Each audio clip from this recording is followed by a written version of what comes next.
gathered for the community and economic development portion of our fiscal year 24-25 service area budget work sessions. As I've done at the start of each session, I'll take just a moment to overview the city's fiscal environment, my budget guidance, and the goal for these sessions. The city is facing unique fiscal pressures with the expiration of one-time federal support dollars, ongoing inflation, a backlog of deferred maintenance, declines in revenue streams, legal obligations, higher personnel costs, elevated blood pressure, and costs related to the implementation of voter-approved charter reform.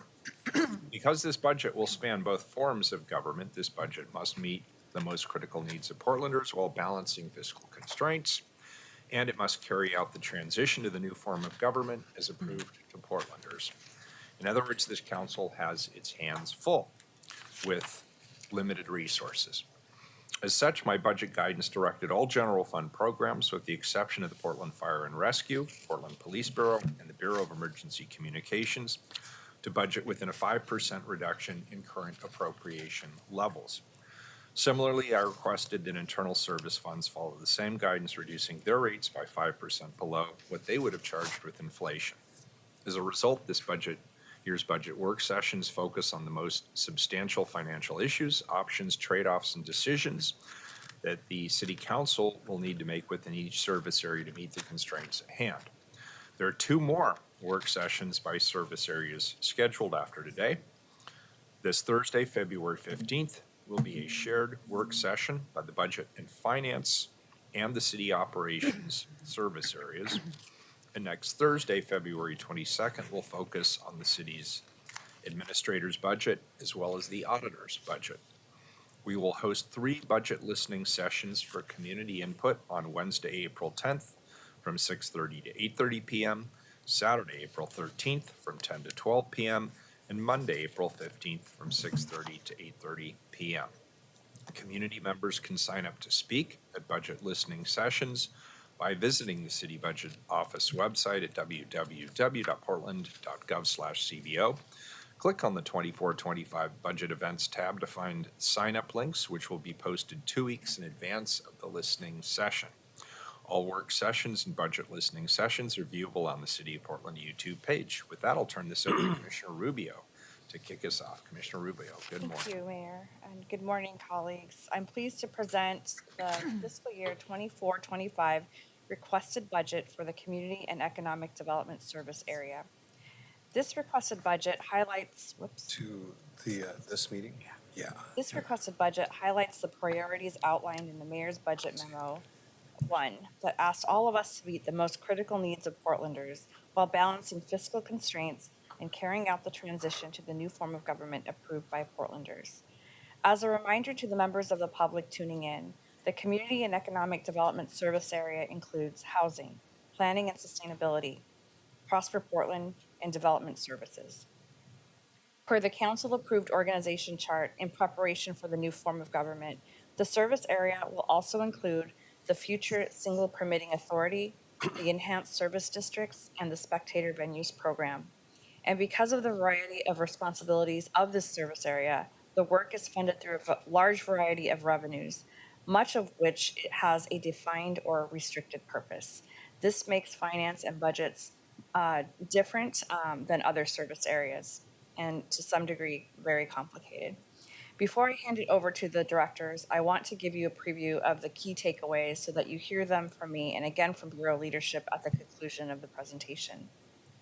First, through this budget, the Portland Clean Energy Fund is making significant investments in city bureaus to advance the work of transitioning to a clean and just economy.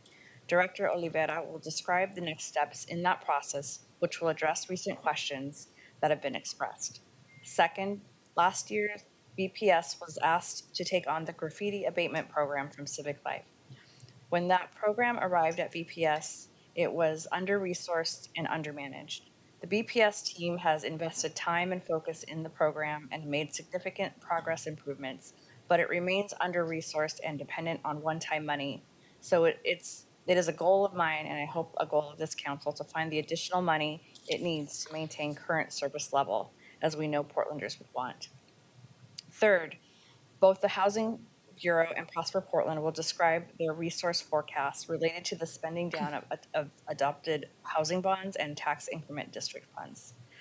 The returning TIF resources being allocated to Housing and Prosper are critical bridges over the next few years, as it takes several years for TIF districts to begin generating resources. Fourth, the Bureau of Development Services is funded through fees for service, which, as we all know, is down due to high interest rates and low investor confidence in the region. I'm asking this council to make a difficult decision. If we don't act, BDS reserves will zero out come June 2025.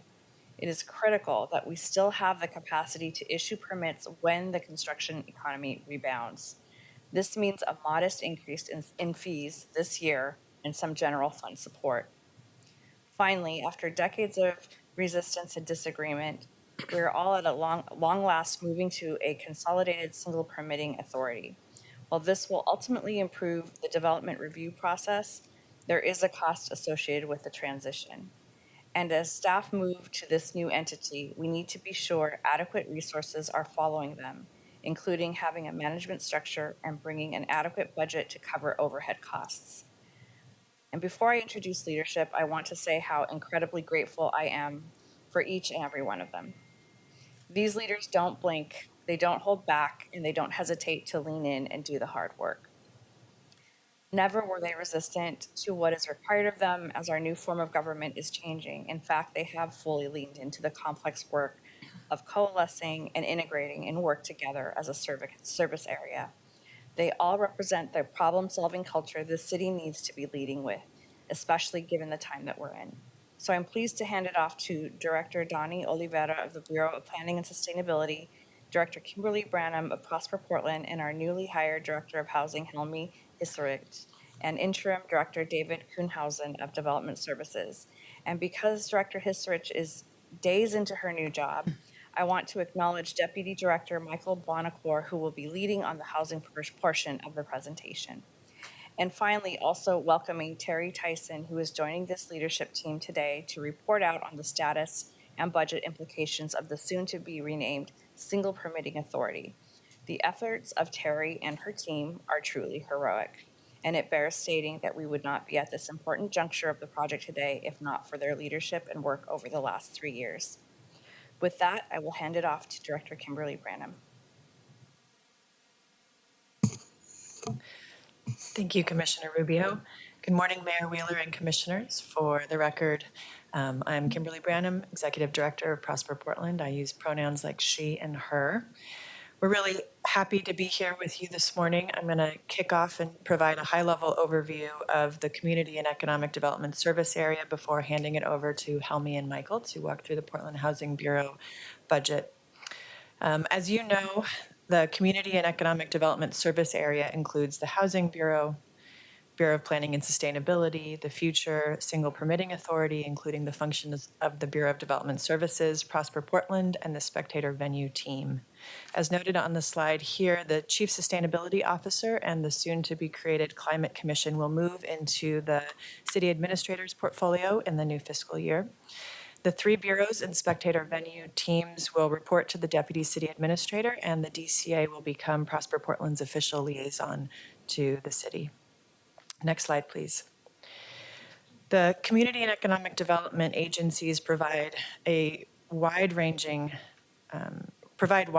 services shaping Portland's growth patterns, built environment, economic opportunities, household stability and prosperity, job growth, affordability, climate action, small businesses, and community vibrancy. With interventions from planning, permitting, and enforcement to policy development, grants and financial investment, incentives and compliance to waste recycling and graffiti abatement, and long-range public-private partnerships, commercial tenanting, and asset management that you see reflected here. Next slide, please. In line with our North Star plan, so the Portland Plan, the Comprehensive Plan, the Climate Emergency Work Plan, Advance Portland, and the Housing Productions and Affordability Plans, and in preparation for the city's new organizational structure, the service area is guided by 5 key interrelated priorities in the year ahead. Grounded in racial equity and the power of partnership, You'll hear the service areas focus on increasing housing production available for a full range of incomes and retaining existing affordable housing, cutting climate pollution and building community resilience in the face of our climate emergency, and driving inclusive economic recovery and growth for our city's households, businesses, and commercial districts. In furtherance of these external-facing priorities, the service area has identified two major areas of change management. The first, as the Commissioner mentioned, is designing, implementing, and ensuring the success of the single permitting authority in fiscal year 24-25. This is key to housing production and economic recovery, and it stands as the top organizational priority for the service area, requiring significant focus from a budgetary, personnel, technology, culture building, and system development standpoint. And secondly, building on the assessment and analysis performed over the last year as we identified how internal services and external-facing engagement might be shared across the bureaus. The proposed budget reflects a commitment from each bureau to contribute towards a deeper analysis of opportunities to consolidate or align service delivery across the service areas with the goal of identifying potential structural changes for implementation in the following fiscal year. Next slide, please. This slide summarizes the mayor's budget guidance. So you'll hear about the four areas that you see here. So the use of set aside, returning TIF funds for both Prosper Portland and the Portland Housing Bureau, changes in expected revenue, including with potential new TIF districts for both of those bureaus, proposed and future uses of PSEF funds, and budgetary options that minimize the impact on permitting timelines. Next slide, please.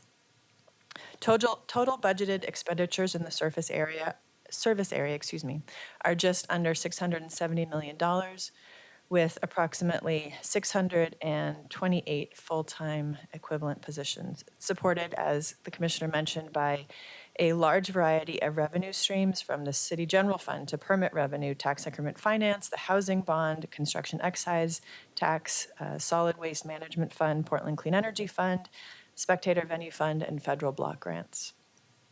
Next slide, please.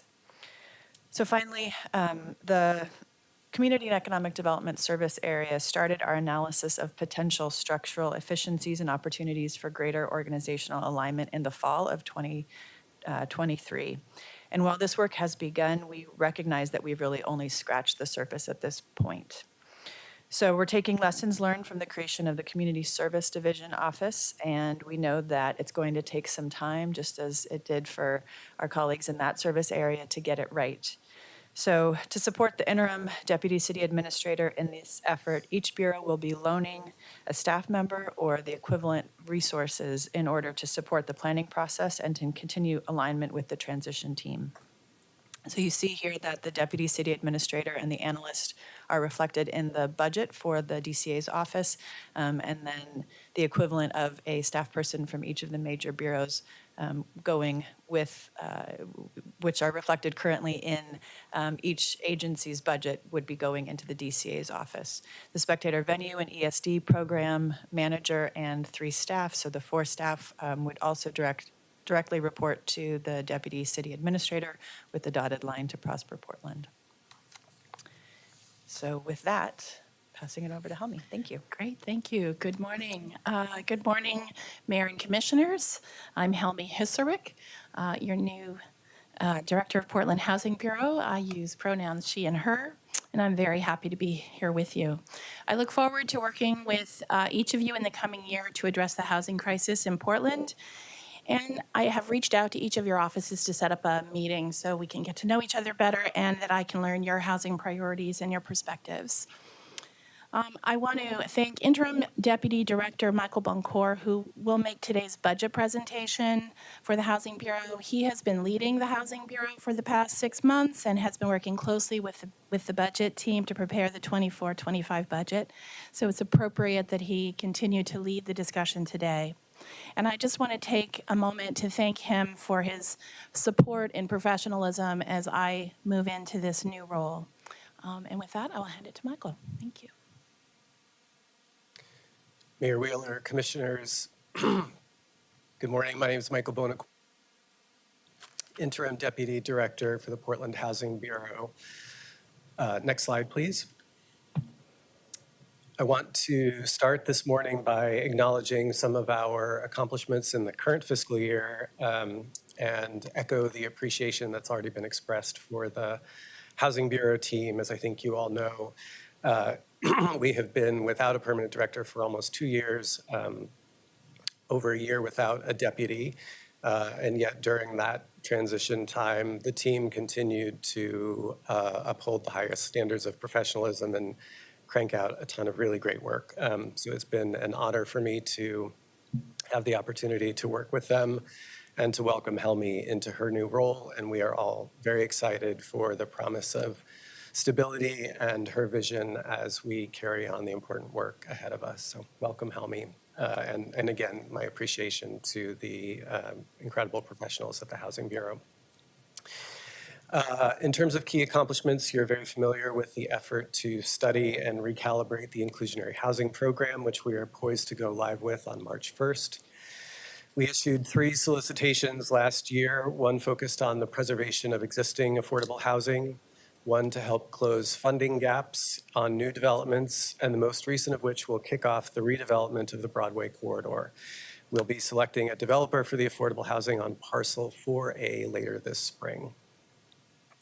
And then, of course, work continues to disperse our 2 big housing bonds. The PHB's team's work is not done until the last project converts to permanent financing, and all the doors are opened on thousands of new affordable apartments throughout the city. Next slide, please.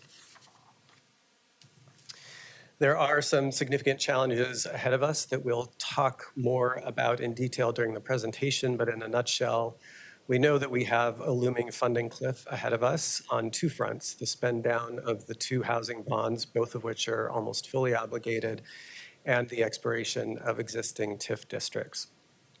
If we jump to that third challenge, delayed impact of new TIF districts, again, both we and Prosper will discuss this more in the presentation, but there's a significant gap in time between the funding cliff ahead and the timing of when we could see any new TIF districts start to generate enough money to restore us to current levels. And of course, we'd love to see a new housing bond, but there is nothing immediately on the horizon in that realm.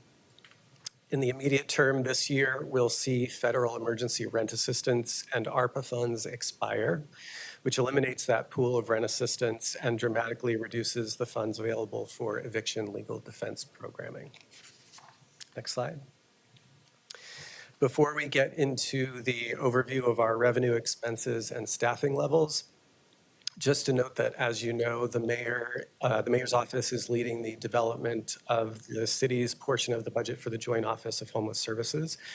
So where you would typically see the budget for the city's portion for the budget for the Joint Office of Homeless Services, in this presentation, it is simply omitted this year while that budget process is developed discretely from ours. And the details of the Joint Office allocation will, of course, ultimately be presented to you, and PHB can incorporate those funds into our budget as needed later. So with that, under resources, you get a picture of the significance of the challenge that I mentioned earlier between the 2 housing bonds and TIF district funds. You're looking at a full 60% of our budget.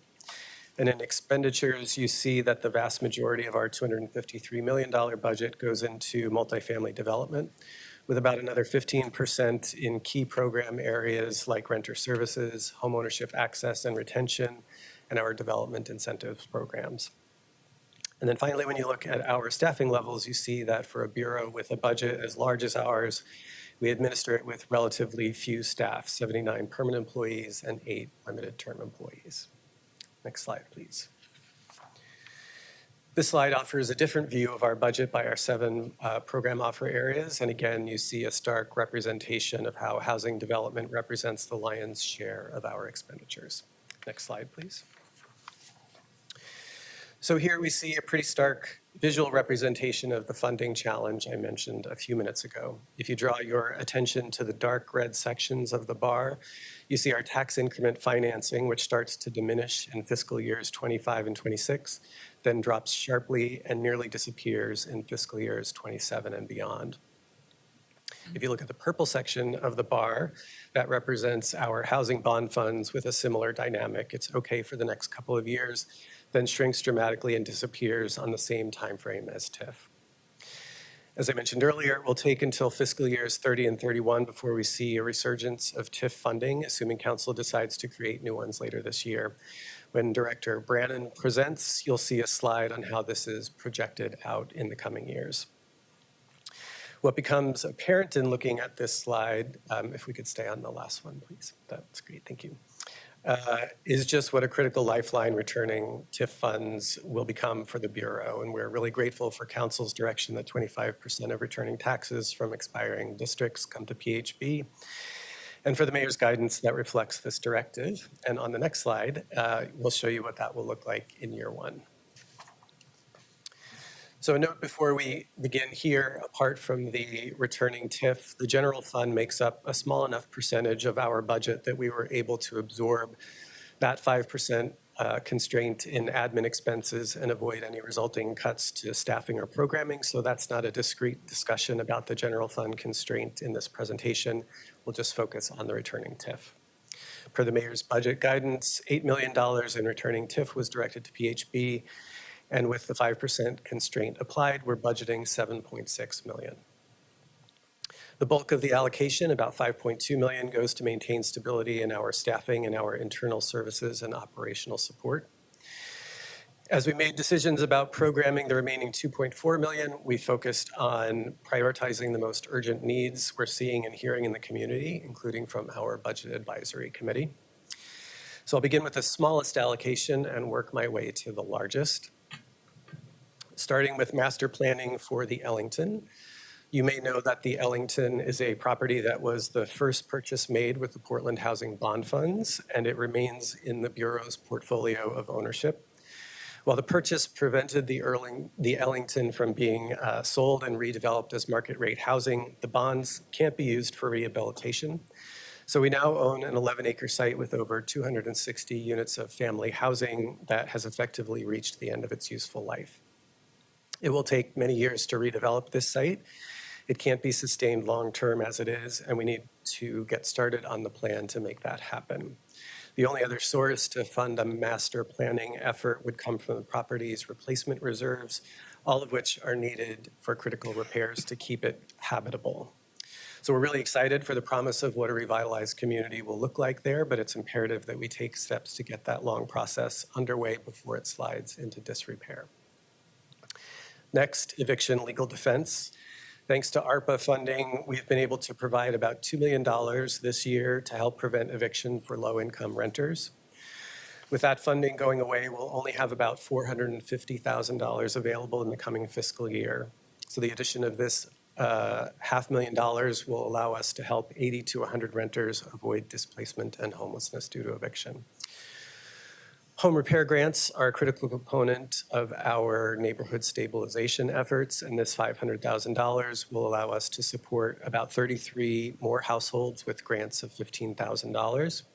We know that the city is searching for ways to help small businesses recover from the damage related to the ice storm, and we want to do our part to support recovery for low-income homeowners as well. Finally, recovery grants to housing providers. This one is directly responsive to what we've been hearing increasingly from the community and is specifically responsive to input from our Budget Advisory Committee. The way I think about this is akin to our efforts as a city to help businesses recover from the effects of the pandemic and the struggle of the past few years. Like them, our affordable housing providers are in an existential struggle to stay in business. The demands of safely housing a population of folks with acute behavioral health and addiction issues, of staying financially viable as emergency rent assistance supports for their tenants dry up, of maintaining security, especially in the central city and northeast neighborhoods where many folks do not feel safe in their own communities, is in a state of near crisis where we have property management companies giving notice to our nonprofit providers and stepping away from the work because they don't feel safe doing it. So this will allow us to provide grants that respond flexibly to the needs that the affordable housing community is telling us are threatening their ability to do the work that we all need them to do. So I'm deeply grateful that we have the ability to really show up to the table with the community and invest in ways that reflect the moment that we're in and show that the city is a real partner in all of the ways we're working to recover from our challenges. Next slide, please. We end on a happy note. We currently have an IGA with PSEF to fund clean energy features in newly developed affordable housing. Of the 60 million that PSEF will provide over the span of 5 years, over 40 million has already been committed to projects that are in development. We look forward to seeing these come online with energy efficiency components that not only help protect our environment, but also improve the quality of life for folks who live in these buildings. With that, I look forward to your questions, and thank you so much for your time and attention this morning. So this is time to ask questions for housing. Good. I might just add a few things about the joint office. Please. Since we're here and it's apropos to what we're discussing. So first of all, as Michael mentioned, and again, Michael, thank you for everything you have done and everything you will do. I know you're still very actively engaged in all of this. So we are still in the process of developing the city's portion of the Joint Office of Homeless Services budget. What we will be proposing in broad terms, and this is not finalized, is that we will appropriate the original TAL with the 5% applied. So it will have the same haircut as every other bureau. We are also proposing to end the one-time only funding, which currently exists, and instead use those resources for the nearly 800 shelter beds that we are sustaining through both the Safe Rest Village program as well as the TAS program. We want to keep those continued. We will also be seeking to reduce the funding gap for the Safe Rest Villages with SHS revenues. We believe that that program has now sustained itself and has proven itself, and so we will make the best case we can to the Multnomah County Board of Commissioners. And just as sort of a public service announcement, Dan Field, who is our incredible Joint Office of Homeless Services Director, will be reaching out to each of the commissioners' offices in the next month or so to go over the proposed budget that Dan and his team have been working on. So your offices should expect a call from Dan if you haven't already received one, and I'd encourage everybody to take that call. So I say that by way of just giving you some guidance on what the mayor's office is currently thinking in terms of the Joint Office of Homeless Services. Just a couple of questions. First of all, welcome, Helmi. Yes. Yeah, welcome. It's good to meet you at this moment. I look forward to our one-on-one, and thank you, Michael, for your service. Just point of clarification, Kimberly, were you giving the overall intro? And so the questions right now are Yes. focused on Housing Bureau? Yes. Okay, all right. So I think what deserves a little more attention is your revenue model, which is shaky at best. And so I think to give that a little bit more attention because it's confusing. I'm well aware that the TIF cliff was coming and that the housing bonds were going away at a time when we're in a housing crisis. So it's unfortunate timing. That was a safe thing to say. So can you explain a little bit more about the reality of this? And, the doom and gloom that comes in year 3 or 4 is quite prominent, but there's other levers that we can use. So what's some of the best strategic thinking about longer-term funding for the Housing Bureau? Are there more revenue streams than the 2 that we're seeing that are most impactful? I can't speak to revenue streams. I've been new here revenue 10 streams. minutes, Yeah, so I- but I do want to. I would actually like to speak a little bit to the future, because I have been in the housing field for 25 years, and it's always been this. It's always been an up and down budget cycle with housing, and so I think that is one of the conversations I hope to have in the coming year is that how Portland chooses to address housing crisis? Is there a way to think about more stable funding? And that's a longer conversation that I think needs to take place with the larger community and with all of yourselves. But I also think it requires a vision. It requires a vision for what kind of housing is needed, at what income levels, and sort of a development of a larger strategy. And I think now is an opportune time to engage in that conversation about what the strategy is going forward. Different types of housing require different types of funding. And, in the most simplistic terms, housing for folks that are extremely low income, that are currently unhoused, often require the larger public investment than housing for, say, middle income. But they're all part of this housing crisis. So it's my hope over the course of the next year to create a vision and then to have a discussion around aligned funding. And so I don't think there's any magical sources of funding that we have discussed or uncovered, unless Michael has some magic. I do not. Yeah, and I think where a lot of us are experiencing, it's a COVID hangover from the rescue dollars, ARPA funds, if you will. They're drying up. So in every work session, I think it's important to highlight that. And I also message to the community, it's just here. And so those funds are drying up, and I think a lot of partners got used to that revenue that came from on high, if you will. That said, we have a governor who's making this a priority. And so do we have optimism that there's alignment with this being infused with some revenue streams that will come through the state?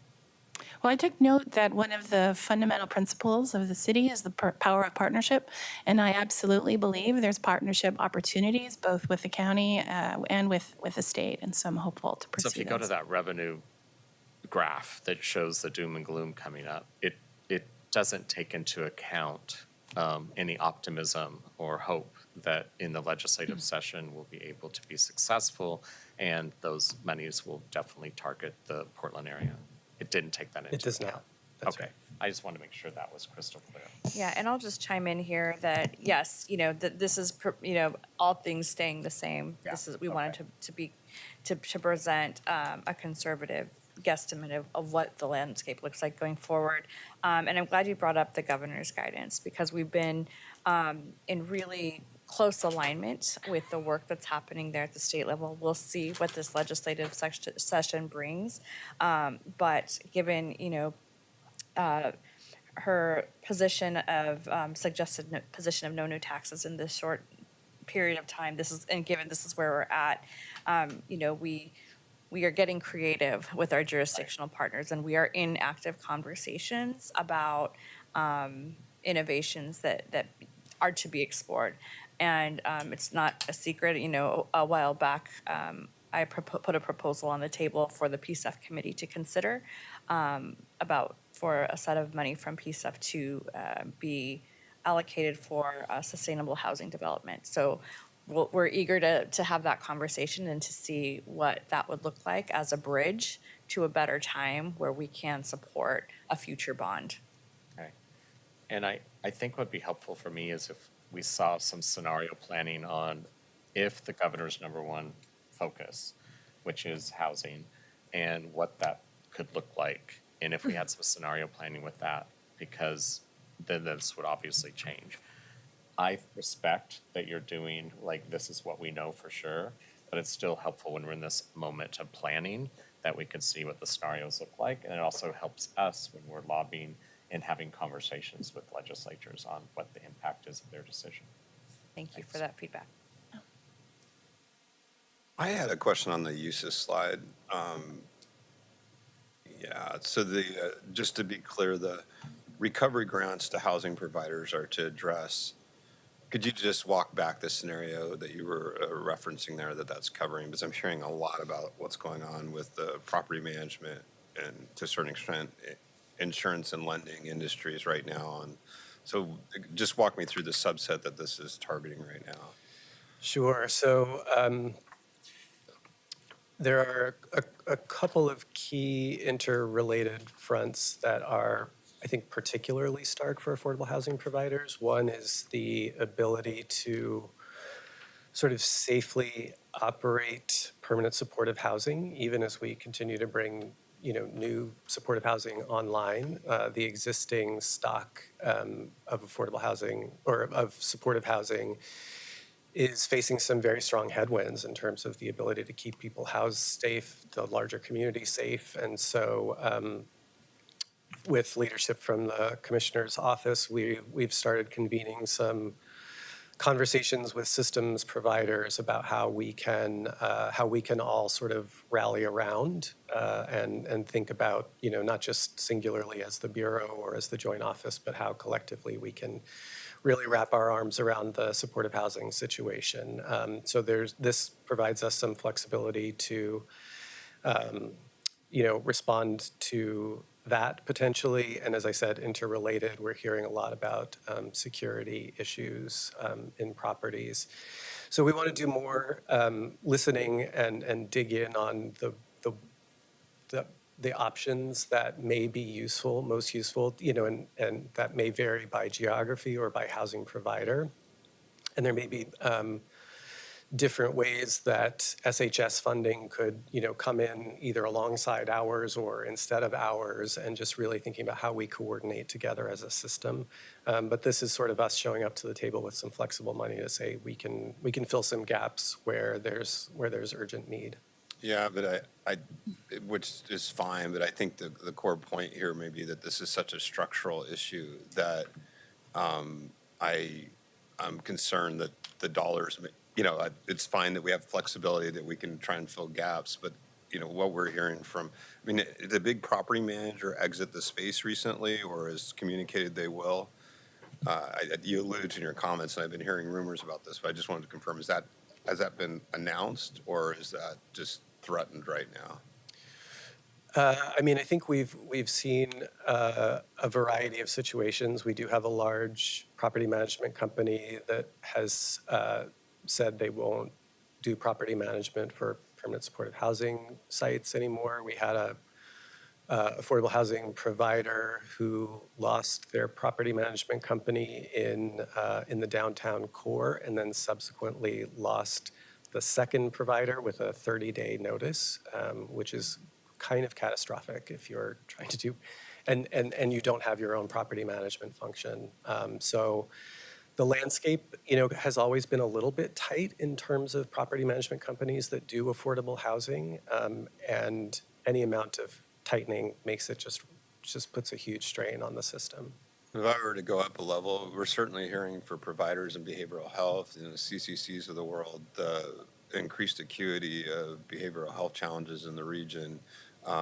They're seeing marked declines in outcomes of programs that were successful 5 years ago. And I guess I'd just submit for the group,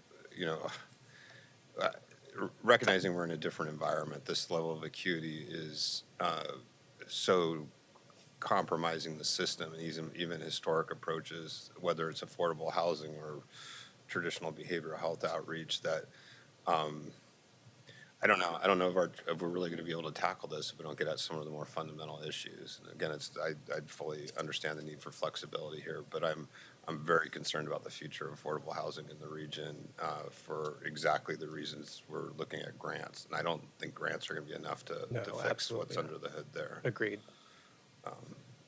I think I'm good for now. Thank you. Thank you. Oh, I keep forgetting to raise my hand. It's such an intimate little meeting.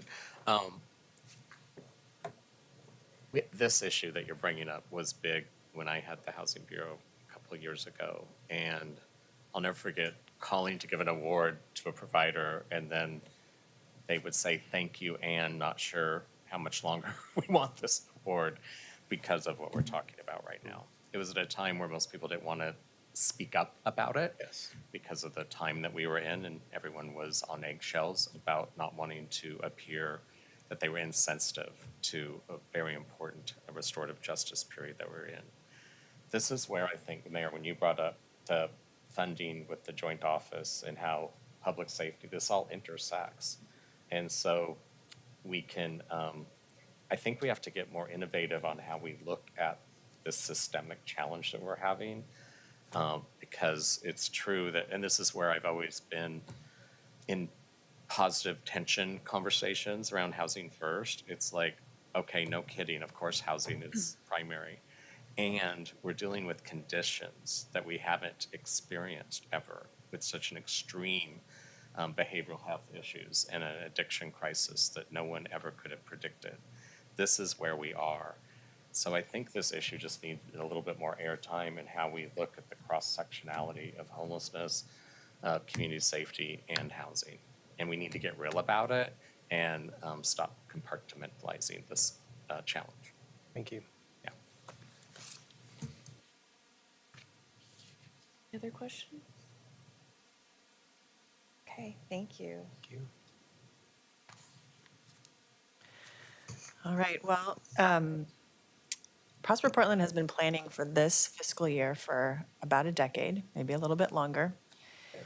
Knowing that TIF district resources were in front of us, we adopted a 10-year financial sustainability plan in 2015, and we made difficult decisions to reduce staff from 180 to 94. We retooled our investment and asset management approach to optimize financial and community benefits, while we reduced and controlled operating costs and have meaningfully diversified our revenue streams.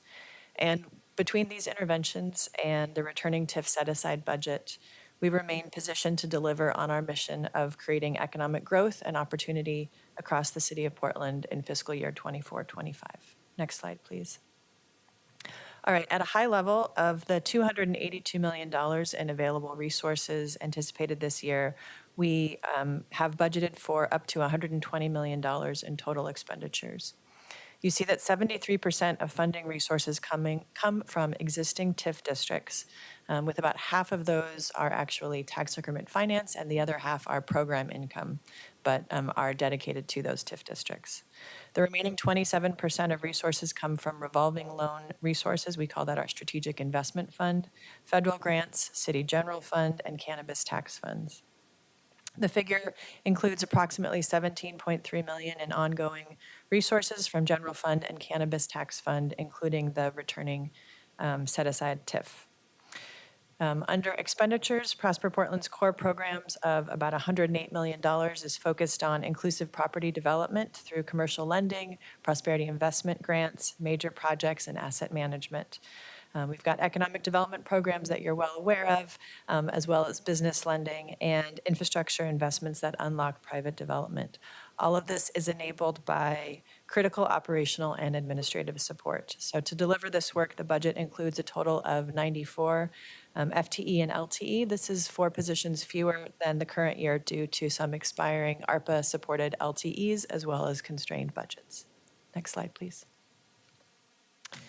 Looking back over the next year, you see the impact of our key programs in line with Advanced Portland priorities for inclusive economic growth and recovery. Nearly 2,200 jobs were created, retained, or placed through business retention, expansion, and incentives. This has been a key focus of ours in the last year, and want to appreciate City Council's support and partnership in this work. More than 1,500 adults and youth were served through workforce development programs, 68% of participants identifying as people of color. More than 800 small businesses were served through the Inclusive Business Resource Network, and 46% of construction project investments were contracted through certified firms, which is more than twice our policy objective. 518 businesses received Prosperity Investment Program grants or restore or repair grants, which were critical support, and we really appreciate City Council's investment of ARPA to support businesses that have experienced significant COVID impacts, or the impacts of vandalism. We lent just over $11 million to 32 businesses and property owners, supported 480 jobs in that process, and the production of 53 middle-income housing units.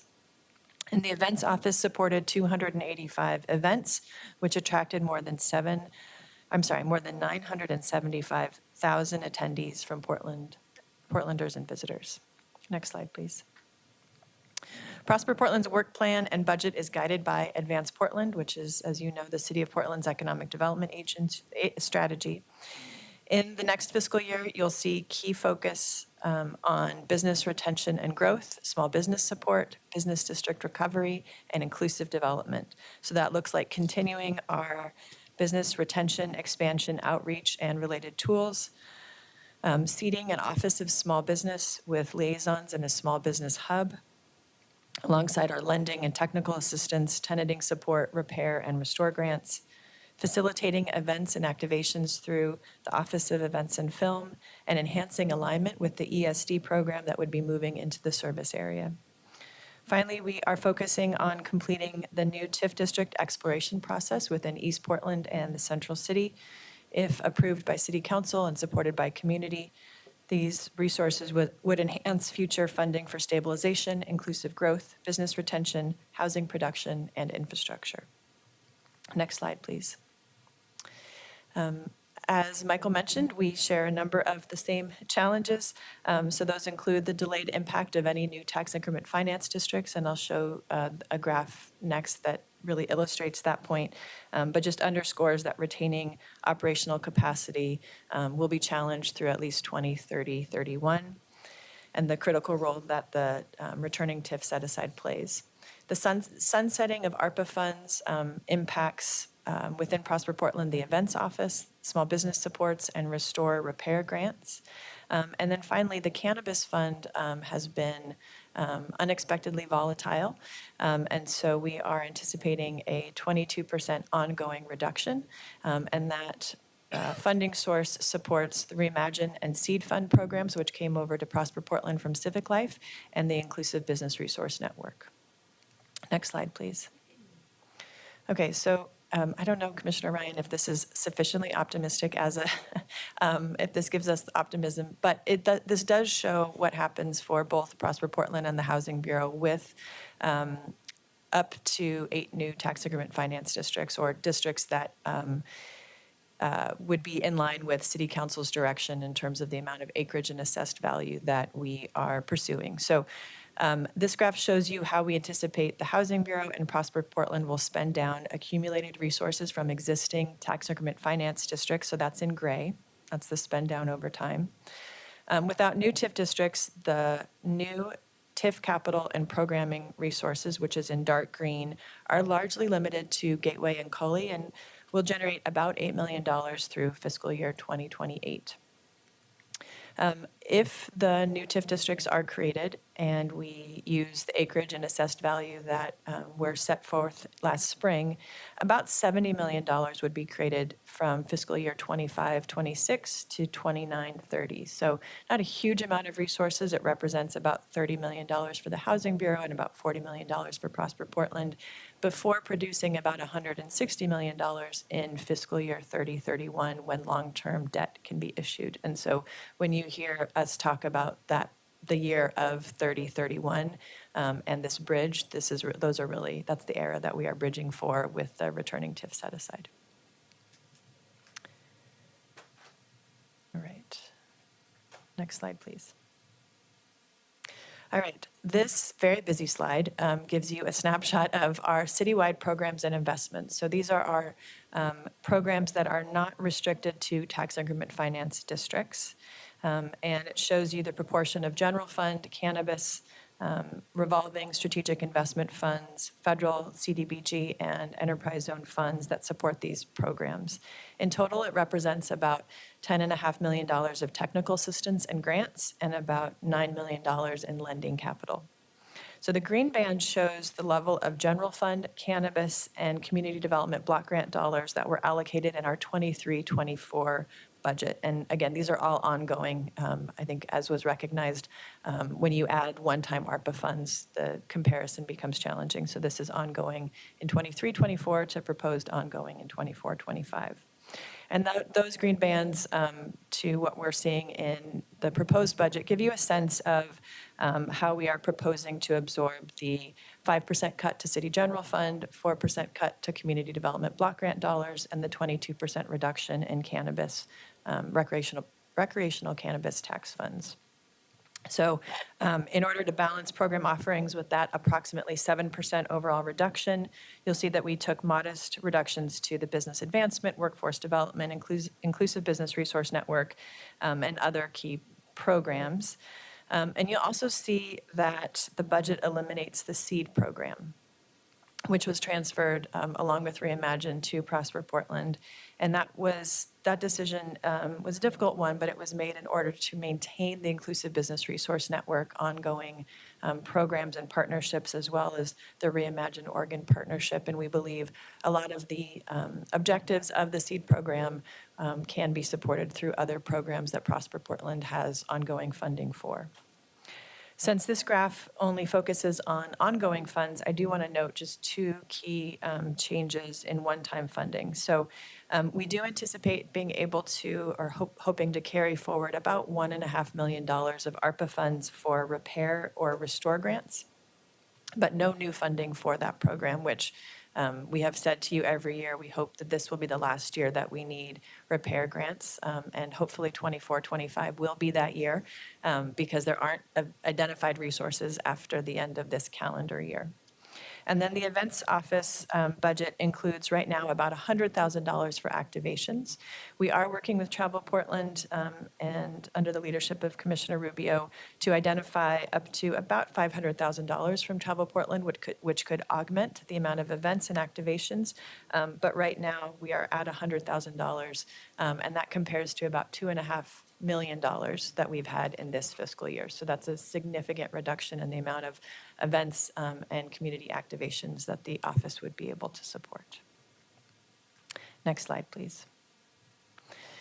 Okay, this gives you a snapshot before we get into the allocation of the $7.6 million in returning TIF about how this double clicks on the $11 million in staff and overhead costs. And so what you see here is that total general fund resources, including the returning TIF, will support really a major shift in how operations are funded from about 12% in the current year to 41% in requested budget. Remaining resources in existing TIF districts will still cover about 59% of operations next year as major programs and projects continue in those TIF districts. But there are a number of programs that are citywide in nature and have benefited from the fact that TIF has been such a significant revenue source that it's helped to offset some of the costs of computers and our office space and the like for the past few decades. Next slide, please. So digging into the $7.6 million of returning TIF, you see here that returning TIF plays an essential role in maintaining the capacity of our economic development programs, our citywide small business technical assistance, our leasing and tenanting, and middle-income housing production through at least 29-30. These funds support 42 staff with about $3 million of returning TIF, enabling retention of staff to deploy the $9 million of small business and middle-income housing financial assistance that I mentioned, which is about $45 million over the next 5 years. Tenanting and leasing of approximately 70,000 square feet of commercial space, including via our affordable commercial projects, plus an existing $70 million portfolio. There's another $3.1 million of returning TIF that supports the full cost of ongoing economic development programs and staff that had previously been supported through TIF overhead. And then $1.4 million of returning TIF general fund is envisioned to support City Council and Advance Portland priorities by maintaining 2 positions in the events office that have been previously supported through ARPA and one-time general fund, and retaining the capacity for 2 small business liaisons to support foundational work towards having a small business office at Prosper Portland, while leveraging the infrastructure that was created with ARPA funds to support the small business hub. I do want to note that within the financial sustainability plan, we will continue to need to think about and make sure that we are getting the returns we need on our revolving loan fund in order to maintain these levels of operation on a go-forward basis. All right, so that's it for Prosper Portland. As we go to the next slide, I'm going to just note that this gives you a snapshot of the Spectator Venue and ESD program. So what you see, and as a reminder, is that 4 positions will join the Community Economic Development Service Area in 24-25 and are budgeted in the DCA office. With the Rose Quarter lease while the Rose Quarter lease extension could put additional pressure on the fund, The Spectator Venue 24-25 has sufficient revenues for its highest priorities, including the renovation of Veterans Memorial Coliseum. The ESD program budget of about $180,000 supports one FTE. We actually need approximately $20,000 of carryover or additional resources to fully support this important program. So the budget is not currently showing the 5% reduction to the general fund portion of that personnel cost. I want to note that other ESD program considerations that we'll want to be aware of as the report comes out about the future of ESDs might also lead to some budget considerations. With that, I'm very happy to answer any questions that you might have.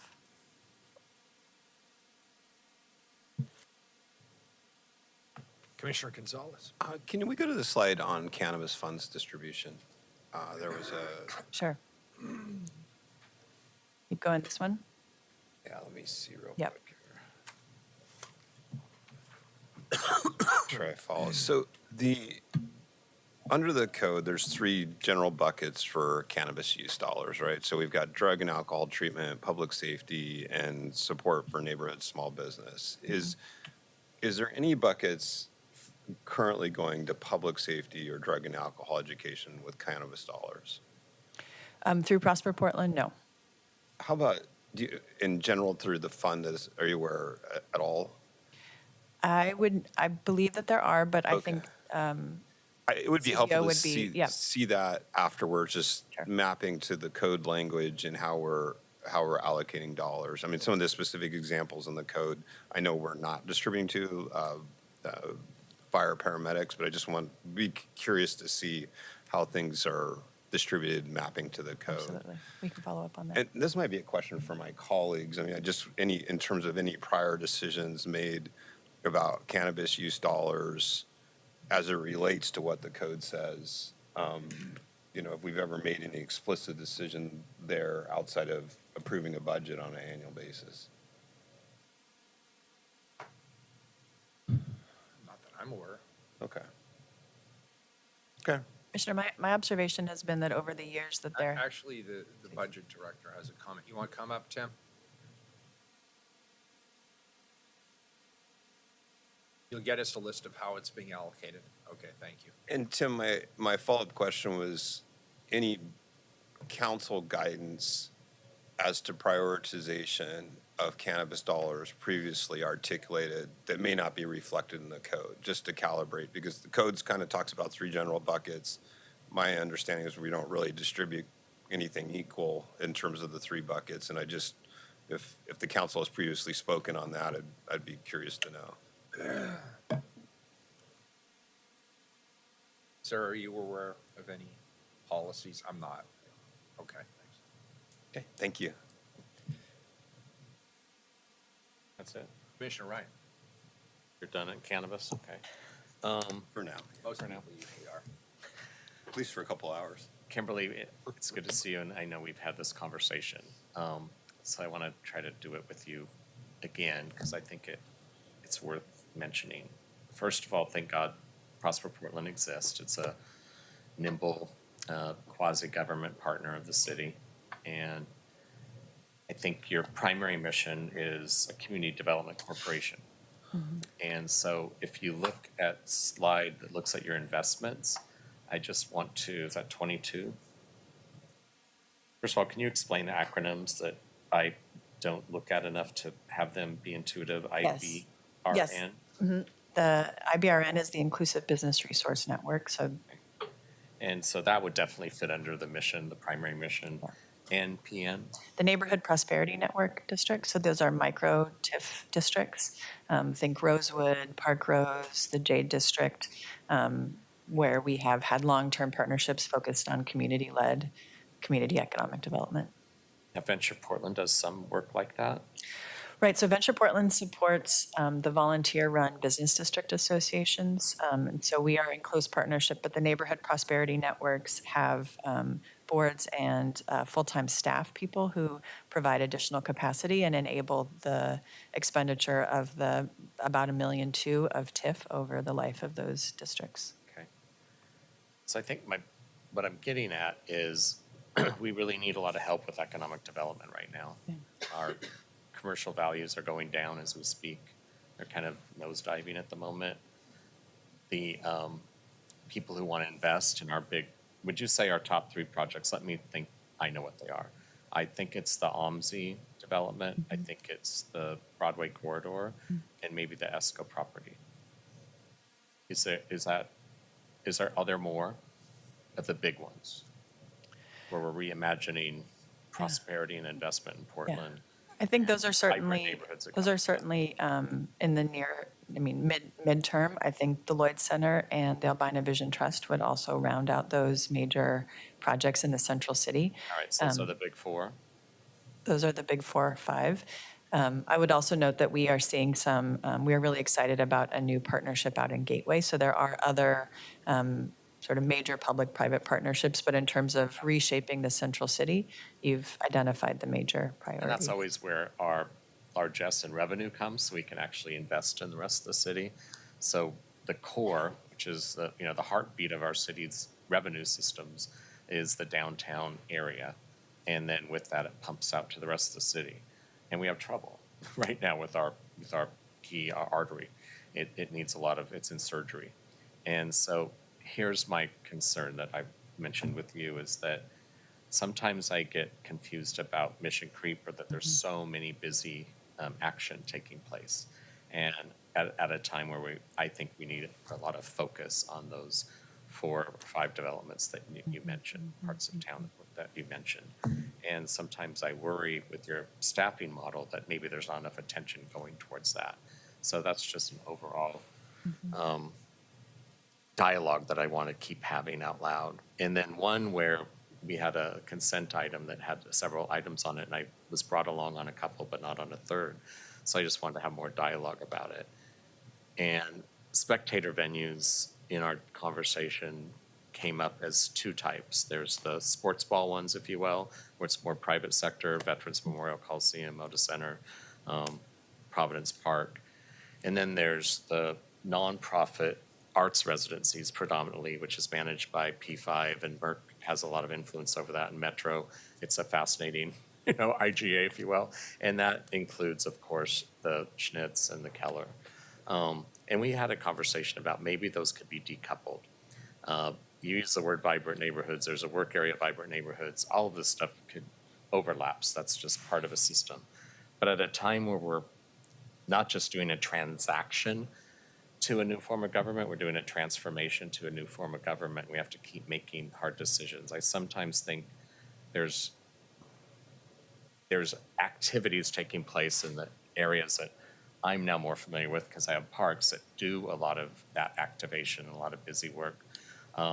And then we have it in Prosper as well. And where can we look at where we're duplicating this type of services? And so I hope that we look at that as well. And personally, and my plea is that we really get focused on what I think are the core mission of Prosper. And I'm concerned that we're adding a lot of busy work. And when you're an executive, as you know, overseeing any organization, when you have more busy work coming in, it's harder to focus on the big issues at hand, such as OMSI and Broadway corridor. So that's just an overarching dialogue that I know we're having, and I thought it was only right to make sure that we did it in this work session.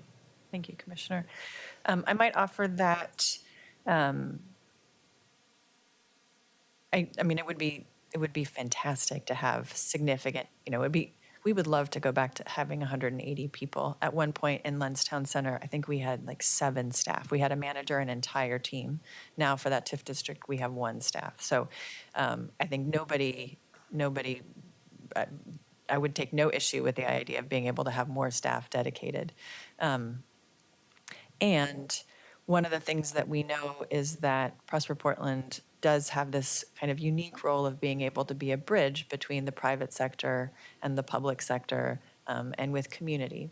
And so when we are dealing with the kind of real estate market that we are in right now, where it is challenging to make commercial market rate projects move forward, we do hear from partners that it's helpful for us to be able to leverage some of those skills for things like the ice skating rink, or to be able to have activations that will support the vibrancy of a neighborhood in which we're also doing long-term partnerships and long-term public-private partnerships. So I absolutely hear you, and I think, we definitely want to continue to be really focused on those big projects. Given our staffing model, the people who do that work do the major public-private partnerships and are paid for by TIF. That's apart from some of the resources that we have to do the other work. So happy to continue talking more about that. Absolutely. And then I hope that we can look at maybe decoupling the spectator venues, where we separate it from the profit, which would make sense with the private partnership entity called Prosper, and then look at the others going into the arts office, because you're in these conversations with arts leaders and they're talking to you about the investments, and then they always want to talk about the venues. And it's clunky in terms of having the authority to really do a deep dive dialogue to get to results. So I do think we have some structural stuff. And again, what's exciting about being on city council right now, it should be exciting, is that we're building a transformation into a new form of an organization chart. So I think it's really a good year to look at those pathways, so the new city manager isn't supposed to be this magical person that suddenly implements all this stuff that we've been thinking about. This light show this morning's been fascinating, huh? It's like a cue. I think I've said enough. Like, it's like the orchestra playing at the Music, Oscars yeah. or something. Anyway, we'll keep having that conversation. Thank you, Commissioner. And I do think that we need to be more focused on those. And I know that you want that too. And I think as a city council, we have to figure out how to get the investments to focus on what's killing us as a city in terms of our revenue streams now and in the future. We're kind of at a very emergency level when it comes to promoting Portland as an investment again. And I think Portlanders are not used to this, because for years we rested on the laurels that when the sun would shine, you would see Mount Hood and everyone was smiling and it's Portlandia and everything's great. And now we're having trouble having providers want to manage housing because their employees don't feel safe. So this is just what we're dealing with. And all of this collides with each little budget presentation. Thanks. Commissioner Gonzalez. Yeah, I mean, Commissioner Ryan gets at a fundamental question. I'm not sure that we're going to really have the space in this budget cycle to tackle, but the challenges in economic development for the city are so profound right now. It's often created by factors outside of, the private sector, but they're the sort of prisoners to our reality. I do wonder if there's an opportunity to sort of rationalize and drivers, which I think is sort of the strategic question that Commissioner Ryan's getting at. We have a lot we're doing in economic development, but are we putting sufficient resources into the things that are going to have the biggest multiplying effect? I don't know that we don't. It's meant as an open question, and I realize in a budget cycle and a tight compressed, it's much easier to take what you had last year, take the mayor's guidance, and apply that going forward. I guess I just submitted as an interesting time to ask that question. Is there things we're doing in economic development that are just not looking like they're going to get the ROI that we need? And is there other things that we should be double down or tripling down? I hear all the time about our national reputation, about has the city essentially been redlined by certain financial institutions, our corporate investors essentially concluding that Portland is off limits for future investment. And that might necessitate a whole set of behaviors just to address those realities. And at the same time, our behavioral health and public safety challenges are two of the biggest drivers of why Portland's reputation. So that's not in Prosper Portland's role to fix those things. So I guess I don't have a specific question or observation other than if there's space to engage in the bigger conversation about priorities, and if you need permission to talk about maybe stop doing some stuff that have historically done for good reasons in order to reallocate resources in a place that we think is going to get the most amplification, recognizing the short budget cycle that doesn't necessarily lend itself to that kind of discussion, but would happy to partner on the discussion. Appreciate that. I think if I could summarize reflecting. That's why I like work sessions. I would like to see more proportion of the investments going into categories like IBRN. That's simply put. And how can we figure out how to get there? And I think in some of the other components, it's definitely around events that I brought up earlier, there are some other entities within the city's enterprise that can do that. But I don't know any other city entity that can do the economic development. So I'm just trying to have us have a focused dialogue around that. Yeah. Great, Thank you. thank you. Mayor, should we take a break or Well, do you let want to me wait a do little? this. Why don't we, if I'm looking at this correctly, spectator venues are expecting to spend about 10 minutes and planning and sustainability about 20. Does that sound right? I just covered spectator venues, so I think. So it's already planning and done. Yep. So why don't we do planning and sustainability and then take our break, Okay. if that works for everyone? Good, thank you.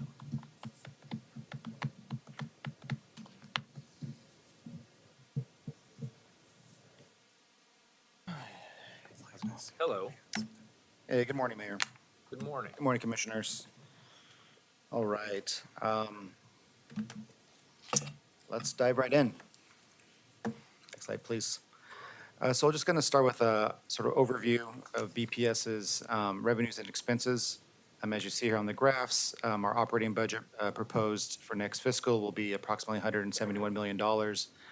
And that's largely through the Portland Clean Energy Fund, PSEF going forward. And the bar graph on the right just kind of shows the breakdown of those resources allocated in terms of staff and then external grants and materials and services. Next slide, please. Kind of granular, just taking it down, taking the PSEF and Mount Hood Cable Regulatory Commission funds out of the equation. This just shows how PSEF is structured internally from a program operating perspective.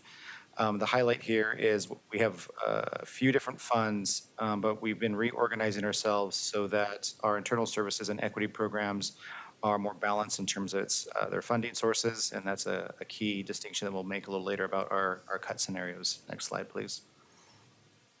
And so as we get into the, like what is in the budget for next fiscal year for BPS, I want to start by just acknowledging some of the highlights from this current fiscal year. You've been very much active in the role of helping us adopt the housing needs analysis and most recently the regulatory relief package. And this is sort of indicative of the planning division's work around addressing our needs around housing, but also working across the city with external and internal partners to think about how we're designing the urban form for Portland. This sets up the groundwork for next year's production strategy and also your economic opportunities analysis work that is currently underway. And of course, you all adopted the climate investment plan, and we're going to get a little bit into PSEF in a minute here, but that was a pretty significant investment for the city of Portland. It essentially counts as the biggest allocation of investments for our climate work ever. Also this year, you adopted the franchise agreement standard now that is going to be going into place. We are working on the admin rules as we speak to adopt that, but this really sets the way for how waste is collected in our residential and curbside sectors. And then again, most recently, you all adopted the right-of-way code, Part 1, which is a highlight of our community technology work, which BPS is currently leading after the sort of absorption of the Office of Community Technology. All right, next slide. And that kind of leads me to what BPS is going to be about next fiscal year. This just sort of highlights, again, at a high level, the work that we do in the Bureau. Fundamental to that work is the collaboration and sort of convening role that BPS often plays. So when we talk about things like the housing production strategy, that is not something that's done by the Bureau in isolation. That's working with our partners in the Housing Bureau, Prosper, BDS, but also with external partners that help us craft the opportunities for us to pull those levers that the city has responsibility for to address our housing production lag. We'll hear more about PSEF in a second, but again, the core work there is really ensuring that those resources get out where they're intended to benefit our communities. We've been working with city bureaus and external partners on the economic opportunities analysis. And this is really sort of a stock take and analysis of the forecast of potential growth in Portland in our industrial and business sectors. This is a chance for us to think about where we're at and where we're going, and really helps, in partnership with Prosper, pave the way for attracting new business. We will be hearing about the Climate Commission later this spring, but we've been working at your direction last year on the establishment of a new commission that's going to be sort of the policy advisory body to the next council on climate and sustainability issues. And this one's from our Smart Cities PDX program, but we've been working with the Community Safety Division on a data portal. This is collecting all the data for public consumption to ensure they see in real time the sort of the success and the work that our community safety bureaus are focused on in terms of being responsive to issues around fire, 911, park safety, et cetera. And last item that's coming to you all actually tomorrow is an update to our graffiti code. And this is sort of indicative of the work that the graffiti program's taken on since BPS has absorbed that program to really clean up the program's efficacy in terms of responsiveness to requests for cleanups, but also looking at the tools in our toolkit to be more responsive in general. Next slide, please. So before we get into some of the opportunities and challenges of our budget, I just want to acknowledge that BPS has been changing.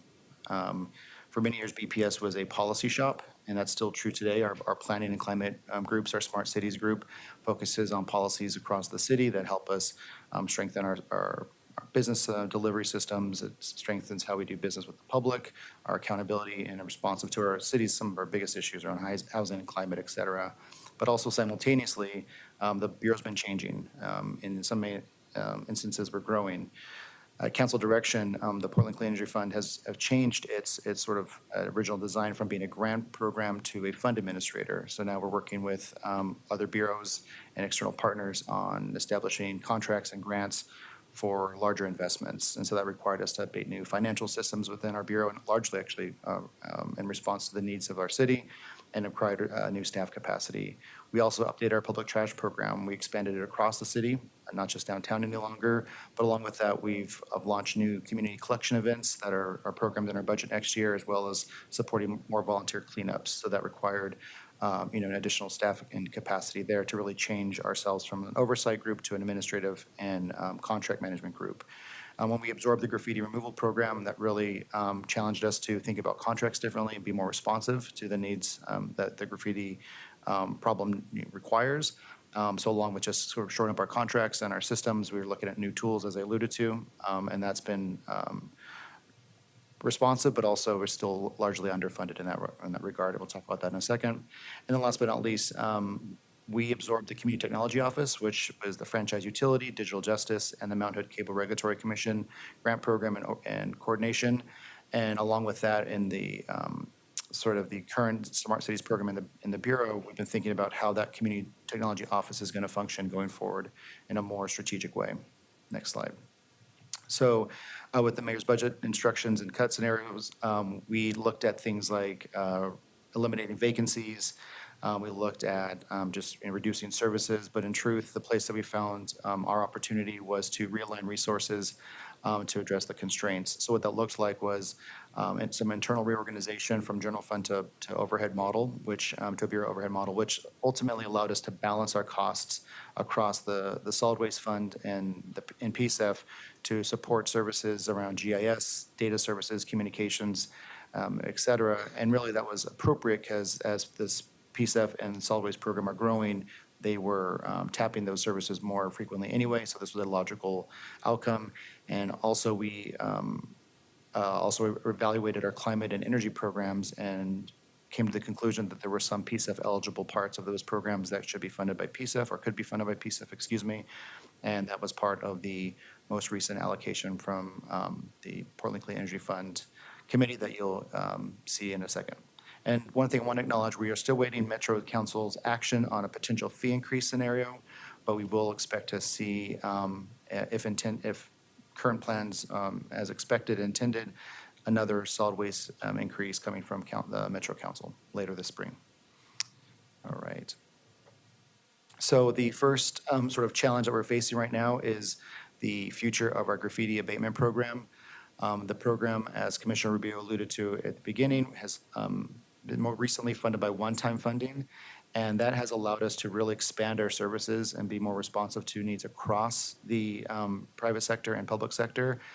Currently, we're spending about $100,000 to $120,000 a month on contracting work just in BPS alone. And at that burn rate, we would basically, with current funding projections for next fiscal year, be out of resources by the fall. And so largely, we're looking at two actions. One is with any potential underspend from this year, we would like to carry that over in the spring bump.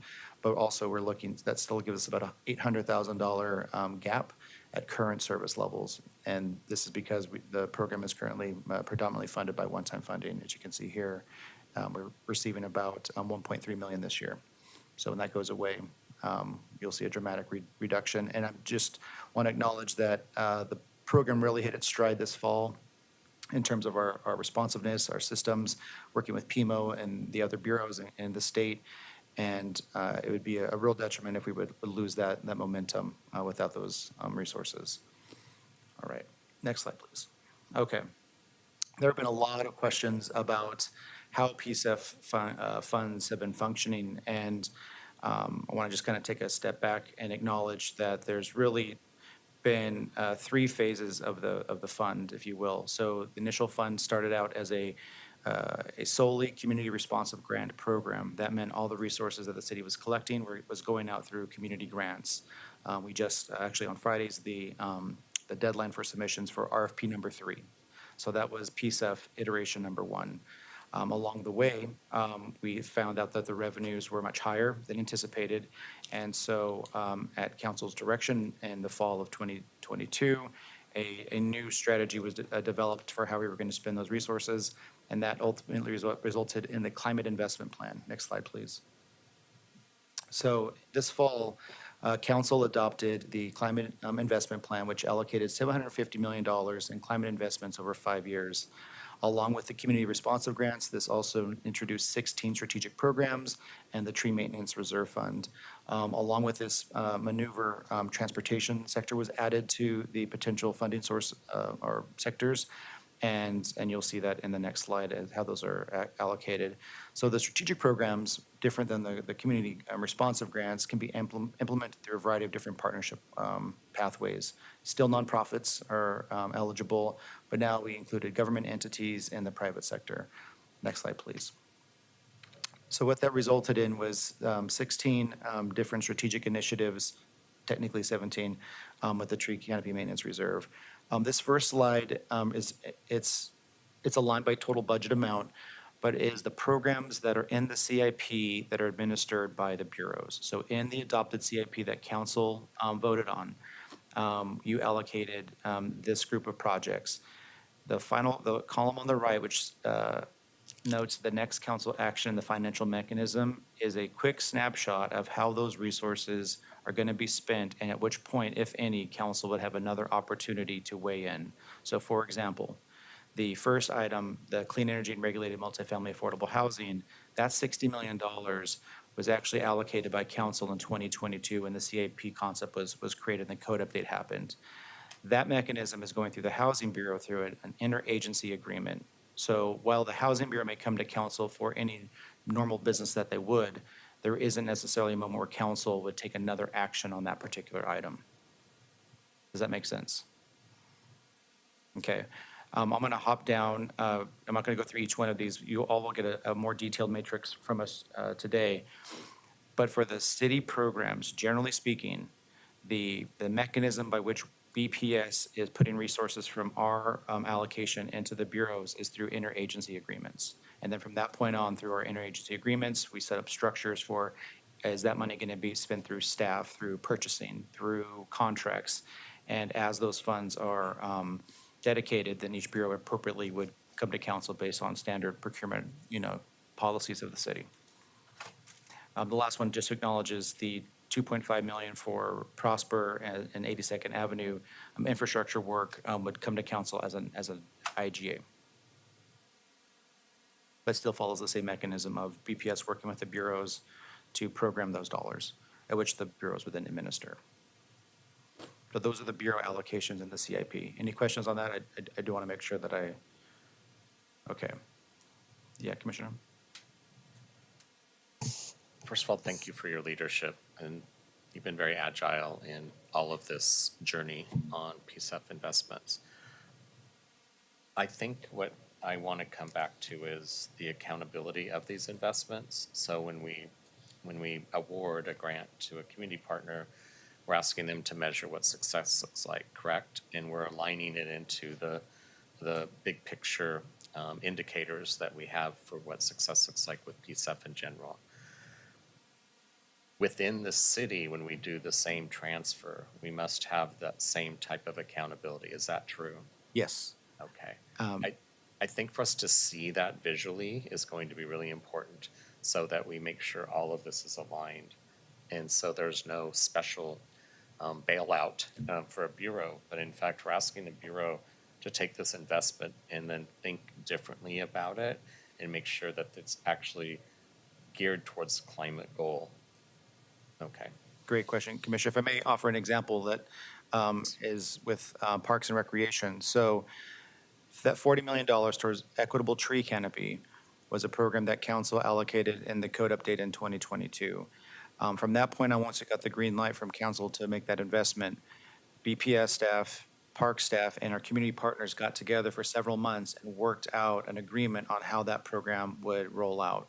So within the IA between BPS and parks are sort of the expectations and sort of the tangible outcomes and expectations of what we think those dollars are going to be spent, where, et cetera. So all along the way, as we do these IAs, we are building in sort of those accountability measures and expectations for how the money will be spent and the appropriate check-in points.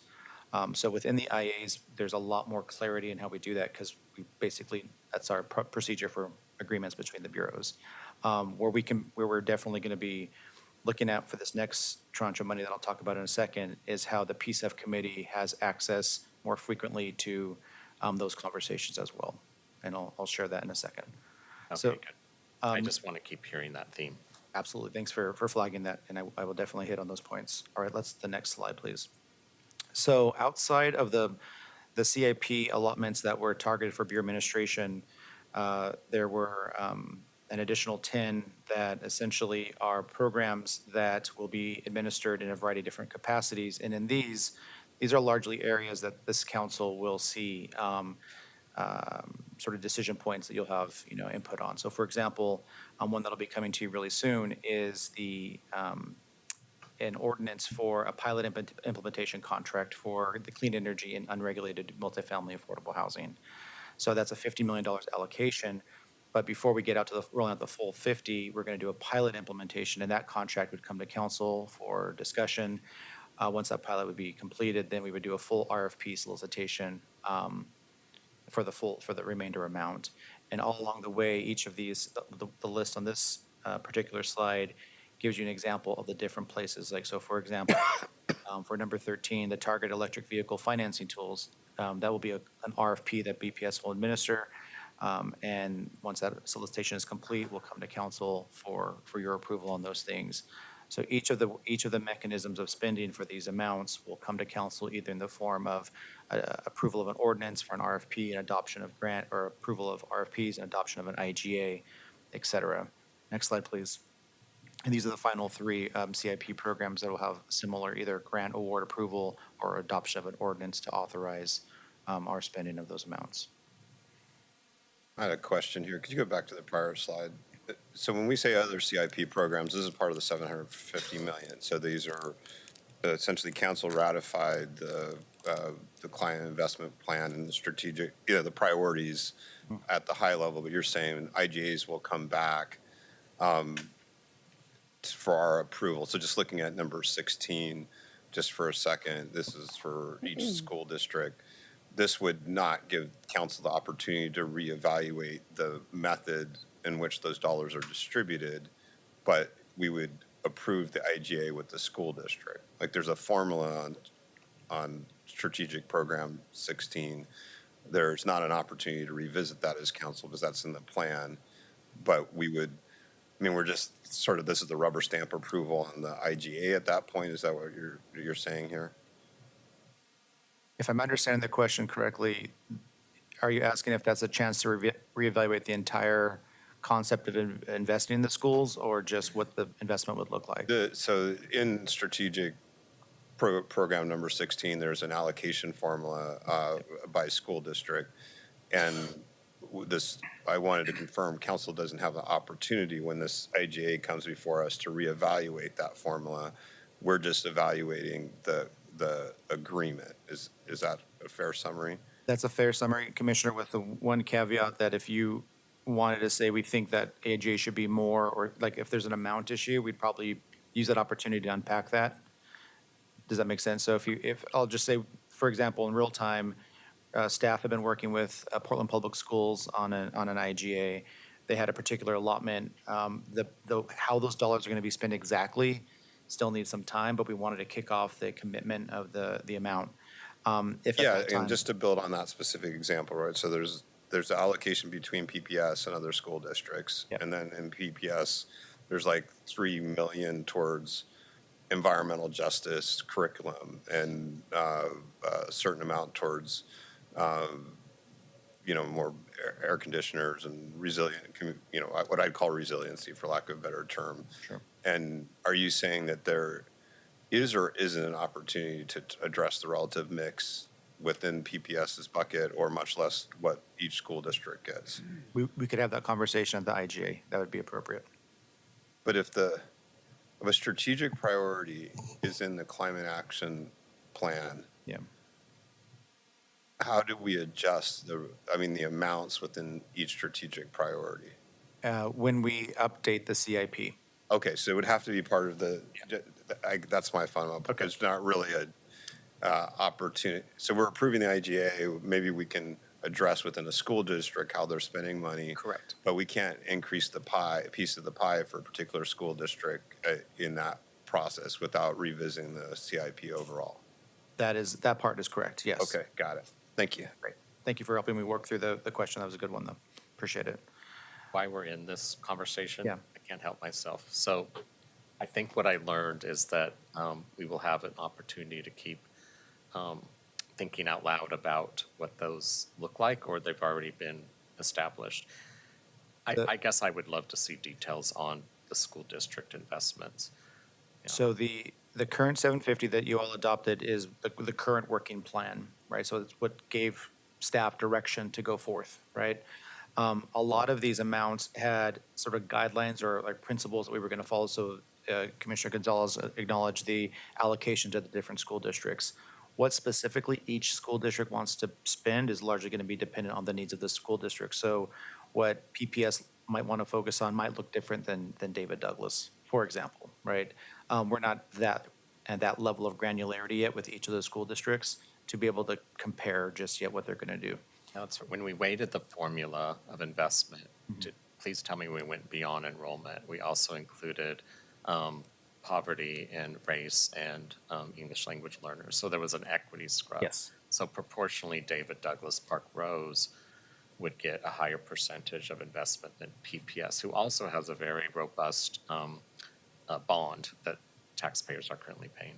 That's correct. The formula was a weighted formula, yes. Okay, I look forward to seeing the details of that. And Thank just for the record, I probably disagree with Commissioner Ryan on this one. I think PPS got hosed in that formula. I recognize the venerable interest and that we're trying to balance there, but And all due I respect, think- I said I need to see the details, so I don't think you can disagree. I just said I want. I'm pretty sure I disagree with you on this one. I'm putting it on the record. All right. All right, thank you. Next slide. Okay, next slide. Okay, so this is where things got very interesting for the Portland Clean Energy Fund, because we had already seen an updated forecast that shaped the $750 million investment.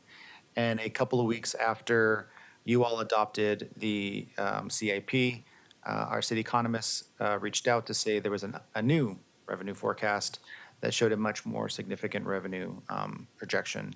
And what we saw was a difference between about $540 million in our original forecast to what now we are anticipating over the next 5 years.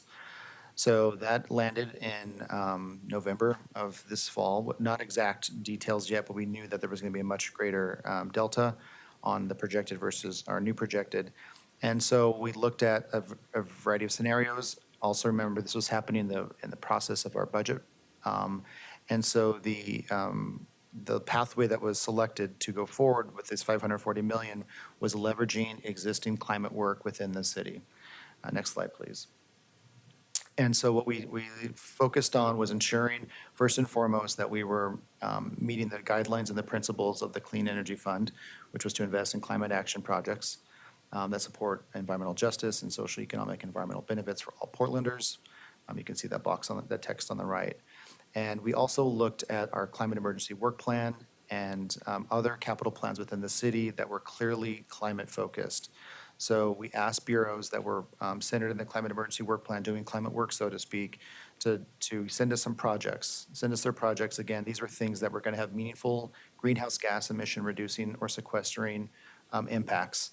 They had to clearly demonstrate community benefits. And then we looked for a few other things to help, like kind of provide some sideboards to this process. We were looking for general fund offsetting projects that were currently funded by general fund. We also were looking for shovel-ready projects, things that were existing capital plans.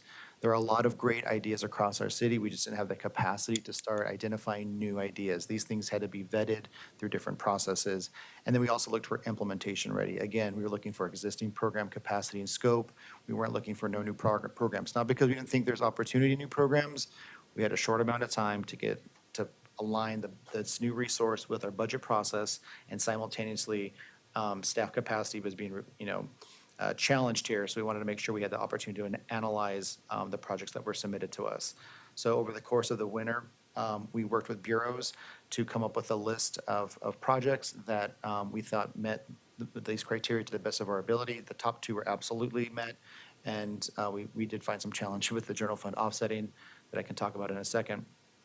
But ultimately resulted in a list of projects that totaled $280 million to start, and then $540 million that Commissioner Rubio identified in December. The first tranche of projects went to the PSEF committee in January for their evaluation. Next slide, please. Hey, Donnie, can I pause you Yeah. right there? Yep, So yep. when we're talking about the 500 million, I probably think this is the part of PSEF that gives me the most significant discomfort. So essentially, your bureau, Commissioner Rubio, announced how we're going to allocate 500 million based on the criteria. Could you go back to the Yep. prior slide? Yeah. Has this been ratified by council No. outside of what your interpretation of PCC 707020? No, Commissioner, this was our opportunity. The opportunity challenge here was, how do we select projects that we can ensure we would make it in our budget process? There were a lot of different projects that were floated to us that may have been interesting, but we didn't have the opportunity to do the analysis and to see if that was even feasible. Yeah, I mean, in terms of transparency, Yeah. this really looked like a dark budget process and substantial amount of funds over multiple years. Yeah. It's a significant portion of our city budget now, and really not a lot of light of day on how these decisions were made until I'm seeing this now and what I read in Willamette Week. So I recognize there was discussion, but I think we got to do a lot better in how we allocate substantial dollars, including the criteria you're applying here. I mean, I think that should be part of what we weigh in as a budget authority. I appreciate that, Commissioner. The two that were the most essential were the top two, because that's the code that governs the fund, how the fund can be spent, right? And at some point, we had to, from a timeline perspective, put some sideboards on what was inbounds. Again, there was a lot of great ideas that if we had more time, we would have slowed down and done that process like more thoroughly. And I just want to acknowledge at this point, I think it's appropriate. There's a lot of consternation from the PSEF committee about this process as well. Like, why are bureaus receiving these resources? I'm a public servant. My hope is that the city can show up and actually deliver these programs as PSEF intended. And we had to start with projects that had some level of vetting. We heard different projects that were interesting, but they were sort of concepts. They weren't real. Can you hit the next slide, please? The projects that came from the bureaus had some level of vetting from a variety of different perspectives. They were in existing strategic work plans, existing work plans. They had processes that vetted their, sometimes in many cases, council had greenlit these projects. So from a perspective of process, acknowledged that we could have been more transparent. From a process of what projects were selected, these projects bureaus had come forth in many different iterations and over different pathways that we were looking at, are they eligible for PSEF? So for example, looking at the Portland Water Bureau's 3 projects, those projects are not new to us. Those are, they're existing programs around the water leak repair program. Those are energy efficiency upgrades for their facilities. These are things in their capital plan that are ready to go, for example. And if you look at the list on this page, all those projects in some shape or form have had, some level of engagement, whether with you all or community stakeholders, because they're ongoing projects or ongoing, or one-time projects that have been greenlit, like the Arlene Schnitzer Concert Hall, for example. No, these are all venerable projects. The issue is that you're essentially circumventing our budget authority, right, at some level, to go out and announce an allocation of 500 million without coming to council. And so that's the challenge. There are a lot of things that aren't on the list that are venerable investments that arguably could be good investments for these funds for the city of Portland. And just disappointed in this process. Could you go back to the slide before one more time? Yeah. So the GHG reduction or sequestering, what is the council's articulation of this priority? Because I understand that is now deeply embedded in the way we're approaching this. I'm not sure that it was completely self-evident in the original ballot measure, but what was the board council's weigh in to prioritize GHG reduction? Was that in 2022 or was that in 2019. So council adopted PCC 707020. So it's codified in our, in Portland code that these are our mechanisms for measuring how the fund should be spent. But the GHG reducing or sequestering, is that in the code language or did that get manifest somewhere else? That's in the code. Okay, so that was 2019. Yeah. So once the ballot initiative was adopted, city staff and city attorneys went to work on creating a code package that council adopted. Got it. Thank you. That's what governs us now. All right. So this is just the first slide. I want to acknowledge there was one project that was withdrawn. That was from the Bureau of Hydropower. It was a reserve fund allocation that we need just more policy work on about PCEF's ability to fund reserve funds. Next slide, please. And these are the second batch of allocations. The most substantial investments are largely in transportation and trees. Again, there's a $100 million allocation for the street care program. This is we alluded to it at the natural resources conversation, but the idea that parks would take on responsibility for streets in the right-of-way maintenance, it's a pretty big, significant win for our communities that the city will be taking on that responsibility going forward. So where we're at today with this allocation, so these 25 projects minus the hydropower reserve fund were recommended by council with recommendations, amendments, excuse me. Commissioner Ryan, you'll appreciate these amendments. The amendments essentially focused on accounting, accountability and reporting mechanisms for the PCEF committee to have line of sight into the work plans for these things, how the resources are spent, regular kind of reporting back for how the bureaus are spending the dollars back to the committee. And so obviously that'll be a transparent process. These projects were loaded into the city requested budget, or currently being loaded, excuse me, by the bureaus. So Commissioner Gonzalez, to your point, you will have decision authority as a council to approve these allocations in May when you start to look at the mayor's proposed budget, which these will be loaded into. The thing to point out here as well is this group of projects only accounts for the approximately 382 million of the 540. So there is still an additional remainder of that 540. This week, the PCEF committee will be meeting to discuss the process for project review. They felt this process went too fast as well, Commissioners, so they would like to put brighter parameters on which projects will be inbounds and out of bounds. And so we'll get that back to bureaus and other stakeholders because they asked us to put those additional resources out more broadly so that people can be responsive to the next tranche that we're going to be, in theory, bringing to council later this spring. Next slide, please.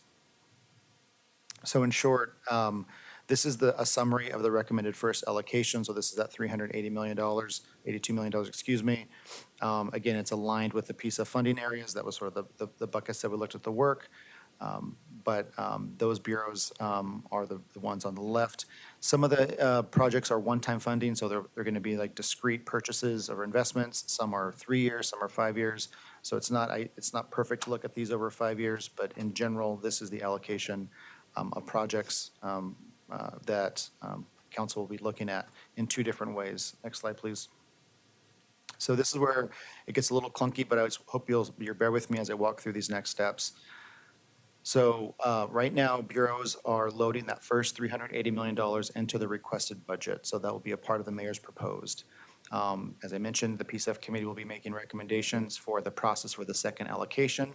In May, council will discuss the projects that are included in the mayor's budget, which may include projects selected in the second allocation. So to be clear, the $382 million will be in the mayor's proposed budget, and there's a scenario where additional projects from the second allocation could be included as well based on PSF committee's recommendation and this council's recommendation. And then to make things more confusing, that just solves for fiscal year 24-25. So additionally, we will come back to council in June to update the climate investment plan to ensure that the PSF committee's recommendation for the 5-year allotment is included in an updated CIP. Yeah, I appreciate those facial expressions. Slide 40.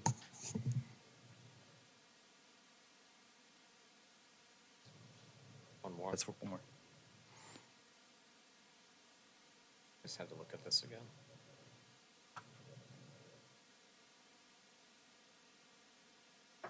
Okay. I didn't get the slides prior, so that's why I'm doing this. Thanks. All right, next, go back to that process. I was hoping that would reveal more information. Questions? Yeah. Well, I just have we've had conversations, one-offs about the interest account. Is that, and did we figure out the rules of engagement with that interest account? We're still working on it. Okay. Did I miss that slide? We don't have, BPS doesn't have a current role in the tax interest process. Okay. Just because I'm getting calls, I don't know what to say.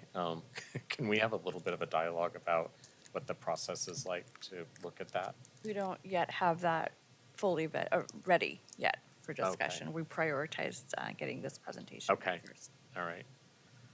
And so do we have a moratorium on not making any investment calls from it until we get that sorted out? Or I just don't know if there's rules on how that money can be Jillian, spent. you look like you want to say something. Why don't you come up and snag a microphone? Please snag a microphone for the record. So we're still working with legal about how to get that done. Okay. Commissioner Rubio announced her proposal for the potential $12 million of interest. Know that that will not be realized until July 1 of 2024. So the financial folks are tracking that interest growth over this fiscal year. So we'll know for sure what it is perfectly on that day. But in the meantime, we're going to get the advice from legal on how we do it, go to the mayor's office, suggest that it go in his proposed to the general fund. Commissioner Rubio has stated her interest in $3 million for Portland Street response. And Commissioner Gonzalez has also shared his thoughts. And so anybody is able, as part of the budget process, to share their thoughts on that potential $12 million.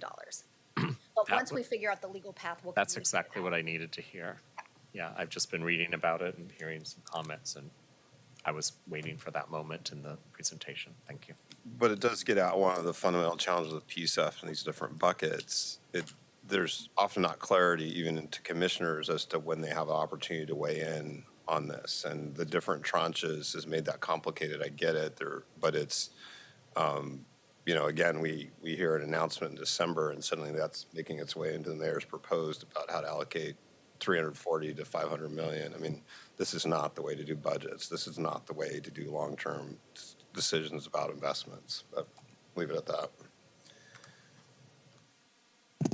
So I'll just respond to that. I think that we were in a compressed timeline and we were prioritizing those vetted programs that have been vetted, have already been funded. So there was virtually low risk of it being something that wouldn't otherwise be requested to be in the budget.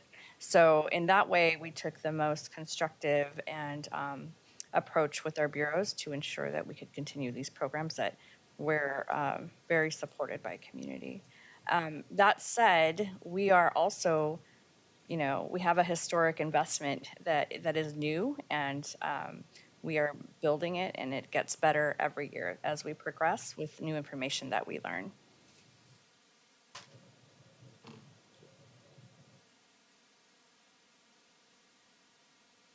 Or PSEF, okay. It is. I can't tell if this question, it's BPS, but it's also goes into the next part, I believe, when we talk about permitting. One of the challenges that we were having with permitting was within BPS because I just called it code clutter, and it hadn't been focused on for a long time, and it was causing challenges with how staff would converse with people who are building, and it definitely added to the time efficiency of getting permits. And I think you were getting staffing to focus on that. I just wanted to hear an update on that investment and how it's going in terms of results. Thanks for the question, Commissioners. So Recap 10 is currently going to the Planning Commission as we speak. Well, not literally as we speak, but right now. And that was. Meet in here, right? Is where they What's meet. that? Yeah, they Yeah. meet in here. so, Yeah, and that's right. And so the Planning Commission will hear that proposal package, and that'll come to you all this summer. The other commitment that BPS has made is although that staff is currently one-time funded, we're just going to absorb that work going forward in our base budget. So we will continue the recap program going forward, even when the one-time funding sunsets. Okay, thanks. I'm sure I'll hear a little bit more about it in permitting, but wanted to make sure it was still part of the DNA of the new and improved BPS. Thanks. Very much so. Great, so why don't we take a break here? We'll take a 10-minute break. It's about 10 till we will reconvene at 11 o'clock. We will start with the Bureau of Development Services after that. So we're in recess.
Wherever we are, this building, our undisclosed secret location near Portland State.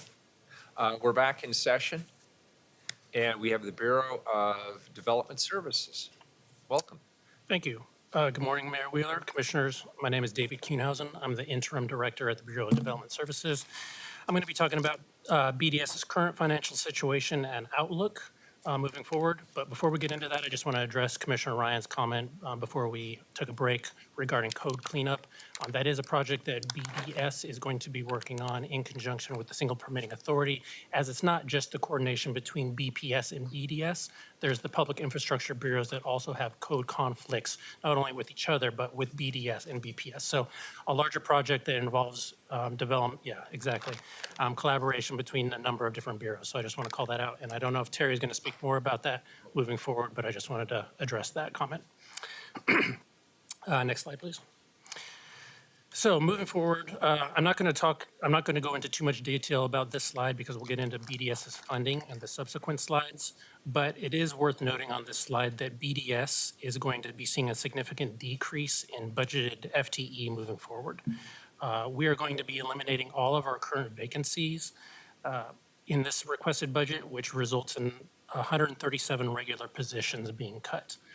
With personnel costs being the largest expenditure category in the Bureau, this has a direct correlation on our requested budget too, which you can see from the fiscal year 23-24 revised budget of 96.8 million going down to 73.8 million for fiscal year 24-25.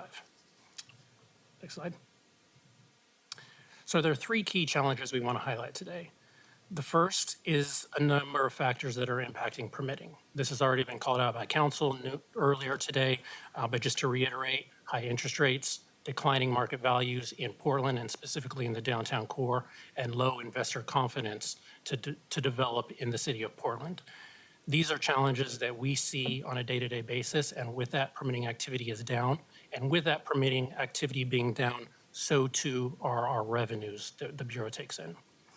The second challenge is our reserve fund and the draw on those reserves.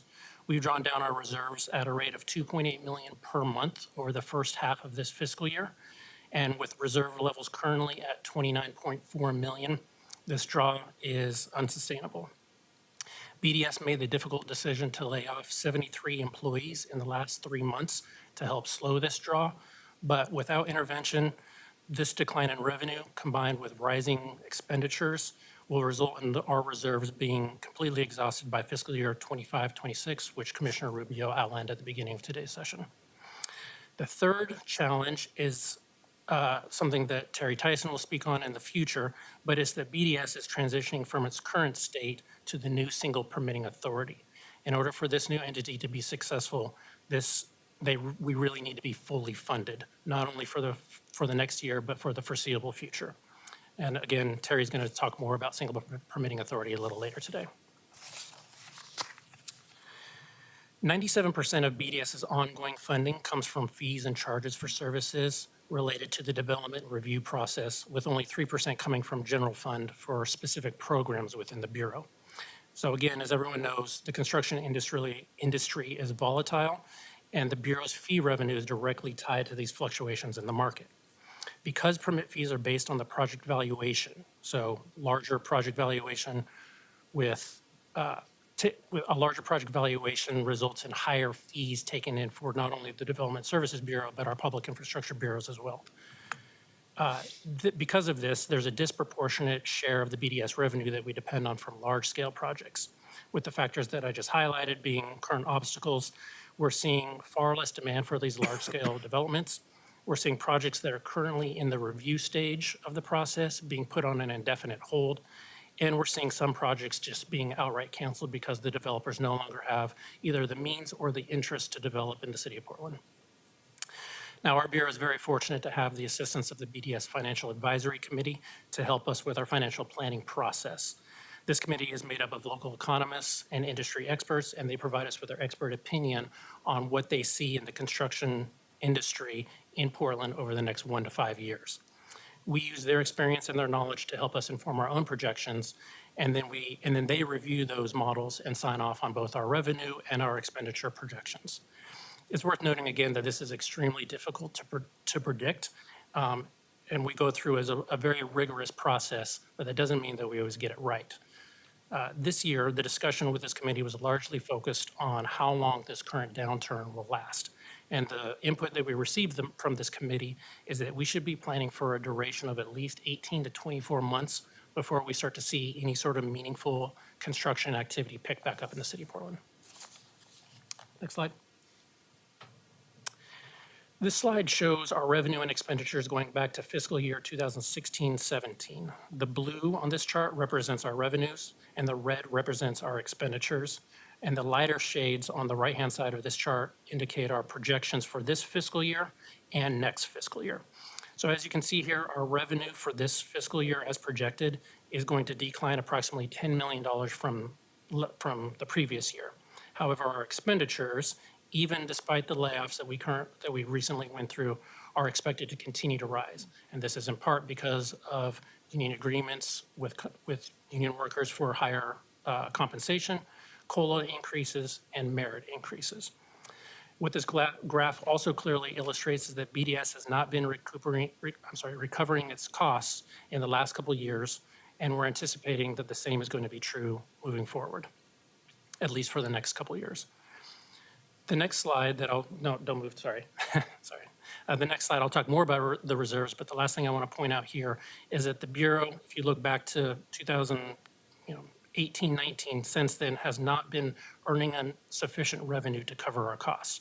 But we're relying on those reserves from previous years to really help maintain our service levels.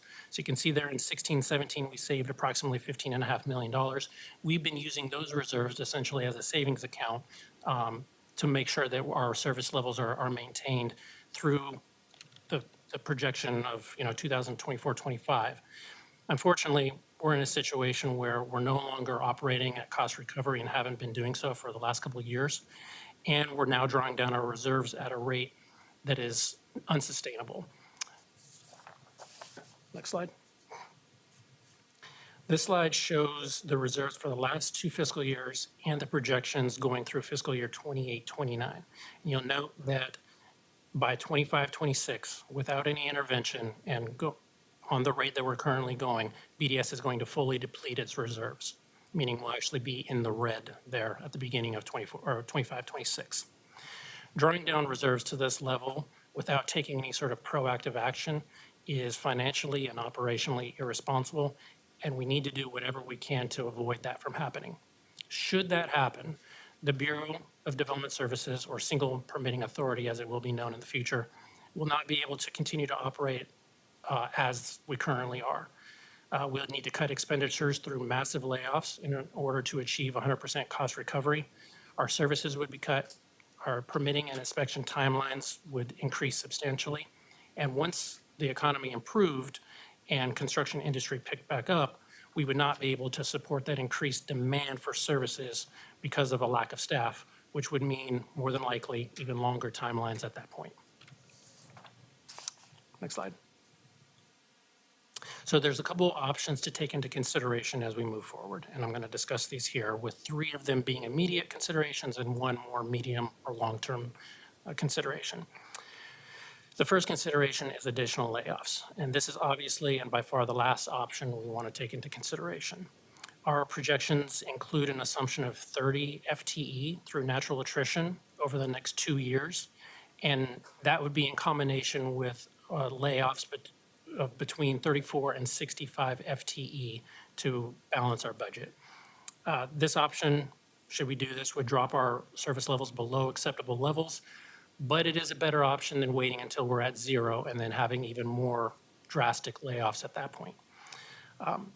Layoffs are really unavoidable when we reach 10 months of project draw remaining, of a reserve draw remaining, and we are quickly nearing that point. The second consideration would be additional funding. Any amount of additional funding will delay or reduce the severity of any layoffs that this Bureau needs to make. So for every $3.1 million in additional funding, this delays the timing of layoffs by 1 to 2 months. If the layoffs are delayed long enough, they could be avoided altogether, as construction would hypothetically, and what we projected, pick back up in 18 to 24 months. So any additional funding helps us maintain our service levels for as long as layoffs are delayed. The last immediate consideration is fee changes. A 5% fee increase is already part of our projections across all of the fees and programs in the Bureau. However, similar to receiving additional funding, every additional 5% of fee increases would delay layoffs by another 1 to 2 months. Again, our service levels would be maintained if this was something that council would support and approve, and the Bureau would be in a better position for when the construction industry picks back up, meaning we would have staff in place to meet that increased demand. And then long-term, we really need to look at the way that the city, the funding model for the city of Portland, and specifically around the development review process.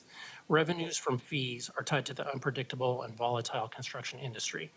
And without a stable funding source, we will find ourselves in this current situation over and over and over again, which we actually have found ourselves already in the last 15 years, going through this process at least 3 times. This has a drastic effect not only on our customers, but obviously also on the staffing levels within this new bureau, as it's difficult to retain quality employees as they're always concerned about their job security. It's also going to be extremely difficult to recruit qualified employees as they will be at the bottom of the seniority chain and therefore subject to layoffs if we get into this situation again. Next slide. Based on the projected burn rate, we're going to run out of money by July or August of 2025. Our current financial policy dictates that we move forward with deeper layoffs once we reach 10 months of reserve monies remaining. Should we get to a 4th round of layoffs, meaning we've already gone through 3 previously or earlier this year and late 2023, there will likely be an impact on permitting timelines. To avoid these layoffs, we need more funding. So whether that's general fund, fee increases, an increase in construction activity, or hopefully a combination of all of those. Again, we want to do whatever we can to avoid laying off more employees. To that end, it is our recommendation that BDS increase our fees above the typical 5% and also be allocated $6.2 million in one-time general fund assistance. If council approves those asks, and in a world in which we see lower numbers of projects coming in the door, we should be able to stretch our reserves until the spring of 2026 when we anticipate construction activity picking back up.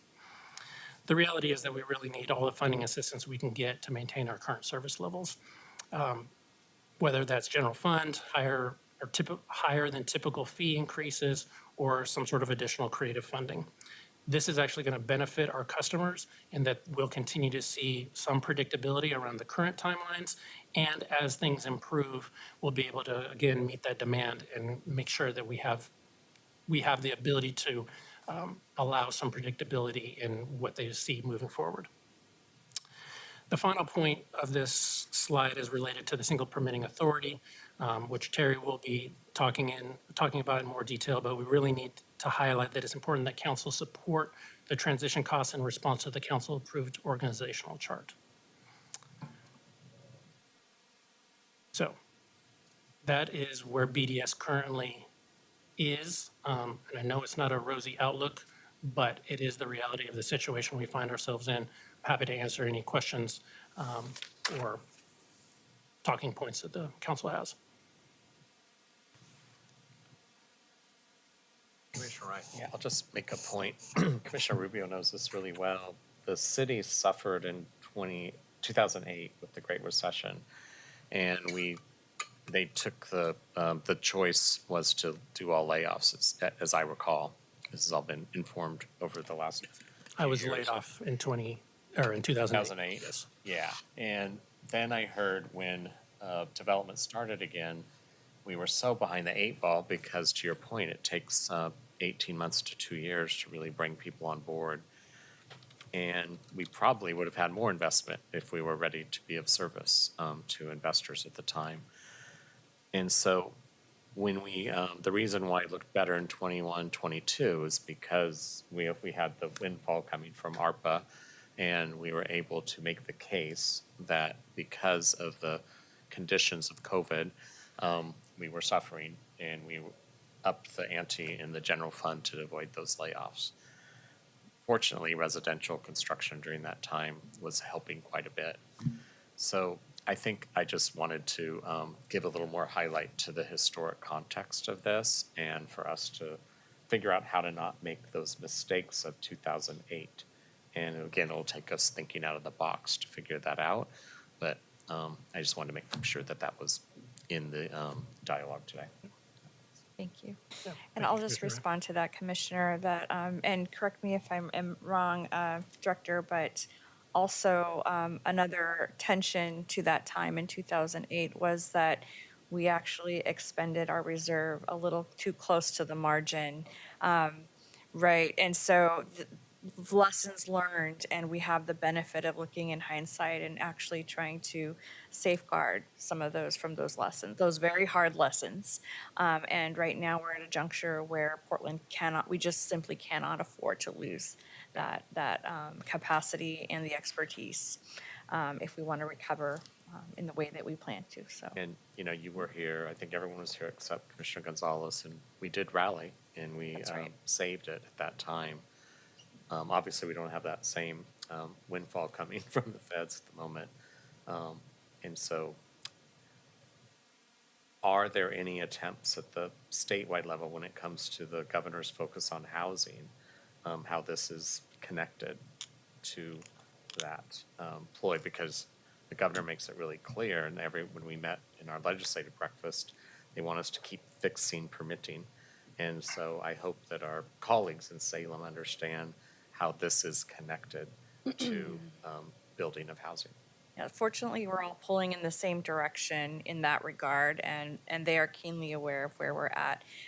But the theme of the day is also, we have these inherited systems where we've inherited some structural deficits. And like the director said, we need to be thinking of new ways moving forward. And this is what I'm looking forward to, the next presentation from Terry that starts that conversation. It's not the only answer by far, but it opens up the door to us actually thinking how our systems work and what actually needs a change or an overhaul. And and just a quick question to you, David. Is there, how do other cities do it? How are we similar or different, and how are they faring? Yeah, that's a good question. And we actually have a group that are looking at cities up and down the West Coast, as well as cities of similar size throughout the nation, and looking at their funding models. And the truth is, the city of Portland has a different process related to development review than other cities do.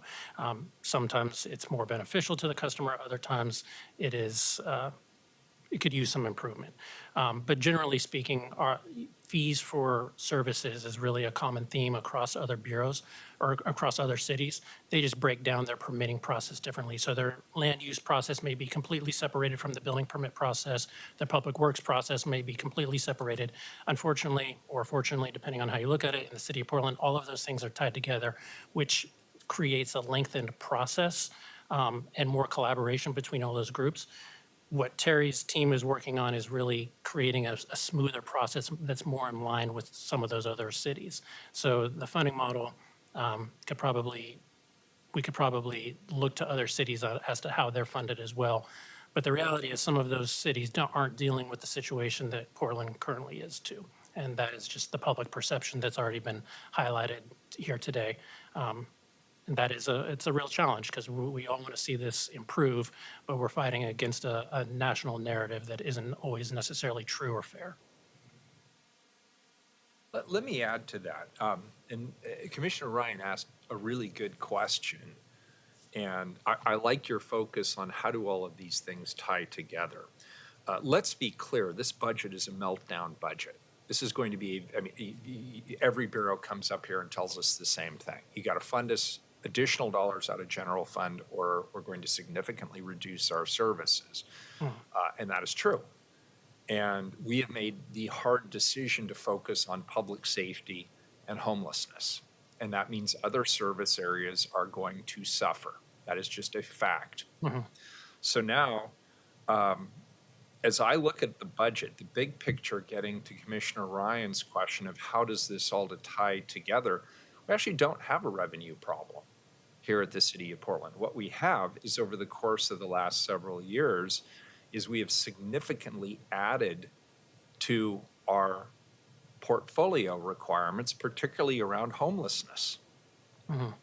And the bottom line is we are spending, I don't have the exact number, but I would guess, we're certainly not paying our utility bills, but I would guess we are spending north of $200 million a year on added homeless. Can we please get that switch fixed? Can we, can we just hire an electrician, please, and have an on and off switch put over there on the wall so that guy doesn't have to sit here all meeting holding the button? Thank you for doing that. You really shouldn't have to do that. For 3 hours, you're sitting there holding the button. We're very budget conscious in this bureau. But anyway, back to my rant, but it's a good rant.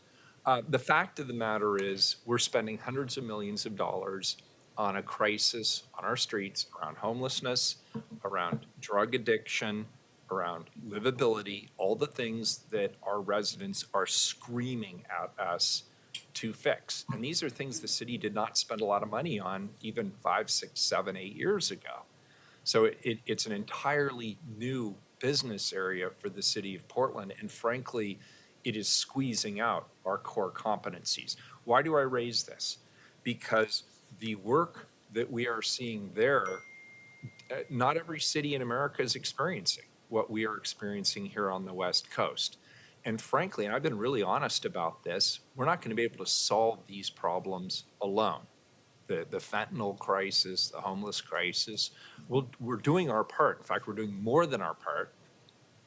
But we also need partnership. And so when I think of the SHS dollars that were passed throughout the region to support homeless services that we don't have any claim to at all as a municipal government, that goes to county government. When I think about state support that should be going towards our efforts here in the metropolitan region, certainly here in the city of Portland, we have to fight tooth and nail for it. And so really the key to success is going to be partnership.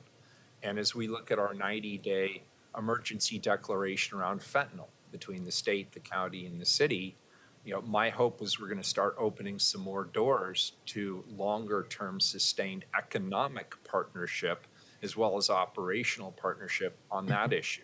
Similarly, around homelessness, through one of the other bureaus we talked about up front, how we're now sustaining about 800 shelter beds that include access to behavioral health services, substance use disorder treatment, public health services, job training, things the city of Portland historically has deferred to the county on. We're now taking up the slack because frankly, we're moving more quickly because we have to, and our constituents demand it of us.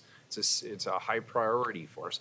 So I think the challenge for the next council is going to be, how do we get back to basics? How does the city of Portland focus on safety, on infrastructure, on parks, on roads, and have other governments that frankly have the expertise, the personnel, and this dedicated streams of funding to be able to deal with the other things that we've taken up in recent years. That's sort of where I am philosophically in terms of where Portland city government needs to go. It doesn't need to be all things to all people. It actually needs to focus on its core competencies. And I agree with you that this is one of them. So I'm hopeful that in this budget, we're not going to solve the problem. We will not solve the long-term problem, but I hope we set you up for success over a period of a number of years. That's my hope. And by the way, I'm glad you came back. I actually didn't know you got laid off in 2008. I'm glad you came back. Yeah. But we're all better for it. So thank you. I appreciate that. Thank you. And your points are more than valid. Thank you.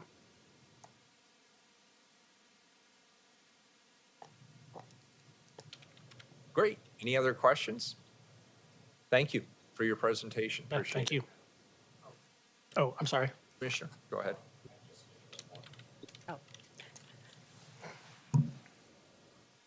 Hi, my name is Terry Tyson, and I am the strategy manager for the Permit Improvement Project. Thank you, Mayor Wheeler, commissioners, for letting us have some time today for this budget request. Michael Jordan, Director Jordan, is here with us, I believe, and he is going to kick off the presentation, and then I'll walk us through some slides. Thanks, Terry. Appreciate it. I want to apologize, Mr. Mayor and members of the council. My big boss, my lovely and talented bride, insisted that I go on an anniversary trip. So you all are finishing in second place. I apologize for that, but wise man. I know you've had a long morning already, so I will be very brief and turn it back over to Terry to go through a few slides regarding the single permitting authority process that we've been working on since late last summer when council passed resolution assigning this to us. We've been working closely with all the bureaus that are involved in permit review for the city. And as some of you have already commented on, the city has a long history on this issue, and we are attempting to kind of turn a page regarding the permitting process at the city. As you view the slides, there is one thing I would like you to remember. We are working with all of the bureaus. We are going to be consolidating personnel into this single permitting authority. But I really want you to remember that it's only the beginning. That's the first step. There will be multiple things that need to be done if, in fact, we're going to be successful in improving the overall process, improving customer satisfaction, and being able to have our employees work in a culture that is truly focused on customer service and being a partner with the private sector to build the kind of communities we're looking to have in Portland. So I'm going to turn it back over to Terry. She's going to go through a few slides, and I'll come close at the end. So, Terry. Thank you, Director Jordan. Next slide, please. So as a person who has a background in history, I want to ground us in how we got here today. Multiple audits over several decades have told us that we need to bring our permitting functions together. There's been many policy attempts to make this happen. They've been unsuccessful. The latest audit happened in March of 2021. In response to that audit, Commissioner Ryan pulled together a task force. That task force was across all the bureaus, came together with leaders, with staff members, came up with some really important recommendations to unify how people were thinking about this service. That had not been done before. There was no shared vision, no shared understanding of the issues. Coming out of that, there was also then funding granted. Commissioner Ryan, and thank you, Mayor Wheeler, found money out of special appropriations for a team to tackle this issue. I want to acknowledge that team. They're here with me today. They've been doing just amazing work, and they've been doing it in conjunction with over 100 staff. Staff have mobilized. They have energy around this despite the difficult times that David has described, because they are difficult times morale-wise. But they want to solve these problems, and so there is hope, and we are moving in the right direction. And then on August 30th, you all made the bold and unanimous decision, thank you, Commissioner Rubio, for leading that, to decide that we need to have one single permitting authority finally after decades of that conversation. So that's how we landed here today. Next slide, please. So we have a Portland Council, City Council that is aligned around this issue. We have a leader, Chief Administrative Officer Director Jordan, who has been working with his colleagues and with leaders across the city to coalesce around this. And then we have a permit improvement team that has been working with the staff. Again, over 100 staff have been engaged in a work plan, in the org chart, in a budget work plan, and code. There's a lot of code and admin pieces to this. It's a big project that has a huge head of steam. We're pushing a boulder up the hill, and I really believe we're about to crest that hill. Next slide, please. So in the resolution, this body was also very clear about goals. There were many whereas aspirations for what we want to see come out of this. These are just a few of those that I want to review with you. Arguably some of the most pertinent and most important, and addressing some of the things that Mayor Wheeler just talked about in terms of the city's portfolio and where we need to have traction. A single point of decision making. It seems like a simple thing, but when you talk about 7 bureaus that are involved in actually submitting a permit, there's a lot of opportunity for conflict and not a point of a single decision making, and that causes many delays. Streamlining services for customers. Customer wait times have been unacceptable, as we know, and we all envision and want a faster process for our customers. Staff want that too. Improve coordination. This is something that has been pointed at over and over by customers and staff alike, and something you called out. And last but not least, just a cohesive end-to-end process that we all understand, that's transparent and predictable, that can help us with our housing shortage and help us with our economic recovery. Next slide, please. So here it is, the first iteration, as Director Jordan said, this is the first iteration of a team-based org chart. You all, I think, received this in late December along with an addendum. You should have that addendum in the materials that were given to you prior to this meeting that outline why we got here and why we are focusing on 3 distinct areas with this first iteration. I don't think it's surprising that customer support is the first area you see there circled. We look at best practices around the country, and we see that we can improve in customer support. Many jurisdictions have support for their customers from beginning to end, a single point of contact, a concierge, a navigator, a high school counselor, if you will, that when you come up in a bump in the road, you can reach out to them and they can help you find what you need. Right now, what we have is kind of a luck of the draw. And it's not the fault of staff, it's just the way we're organized. And so having experts that can do that, a coordinator position is something, and a more integrated front-end support for folks. And I'll go into more details about these buckets later. Public infrastructure division. So that is something that we've been working on for a year. That was a recommendation out of the task force. And this org chart just takes it to the next iteration of building a cohesive team around our public infrastructure review teams. They've been working hard to achieve that, and we're making good progress there. And then last but not least, digital services, digital business services. So we're pulling that out into a separate division. I'll talk more about this as we go on, but it's a linchpin to how this all works. We've gone online, and during COVID, we went on quickly. It was very imperfect. We need to re-engineer. We need to go back and do some really important work around that area to make our service delivery better for customers, but also better for our staff. They're frustrated with our technology as well. Next slide, please.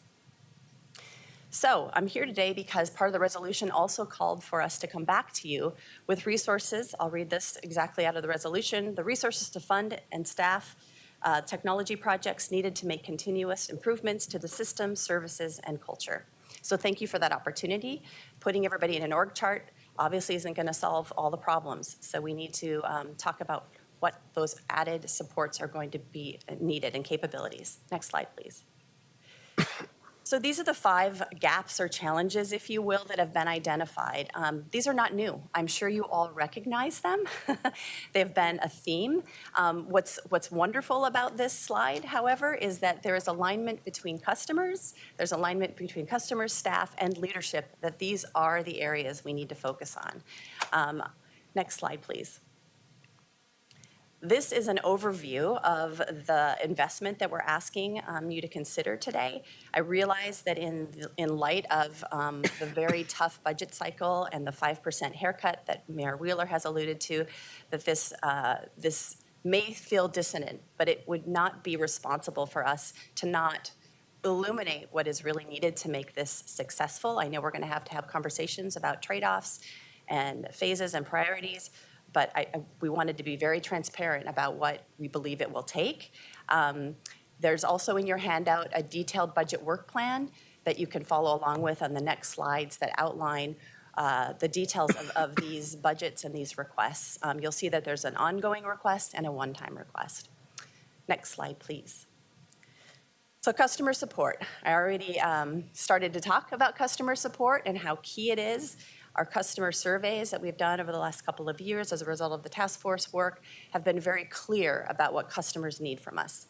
They need predictability, they need clarity, they need to understand what is an extremely complicated process, and they need a website that they can actually navigate to find what is needed. We had a focus group with staff on our website.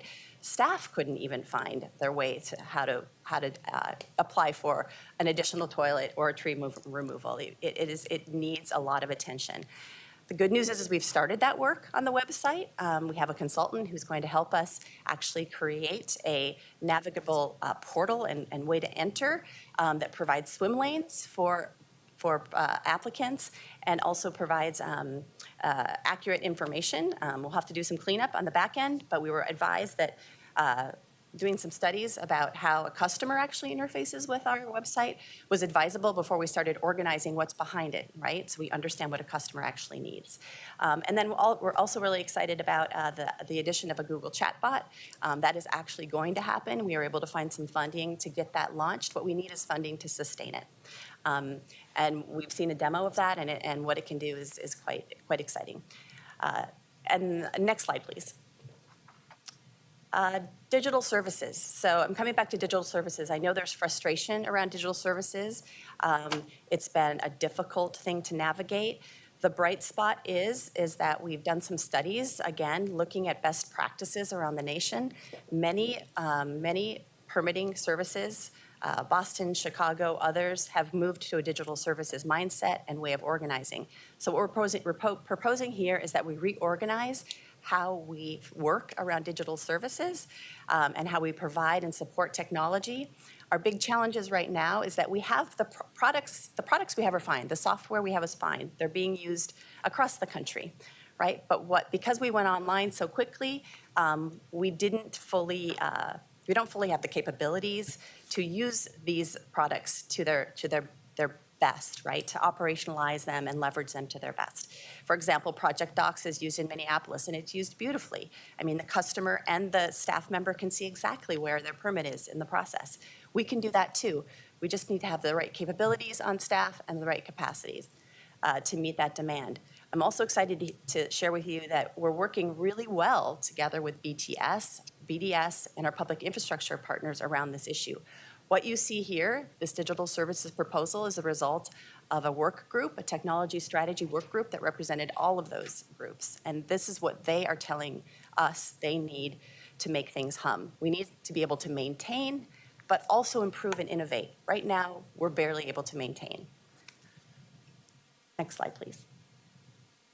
Regulatory coordination and cleanup. So this gets back to the question that Commissioner Ryan asked. So yes, we do have RECAP, and that is, I'm so happy to hear that BPS is going to have that as part of their budget.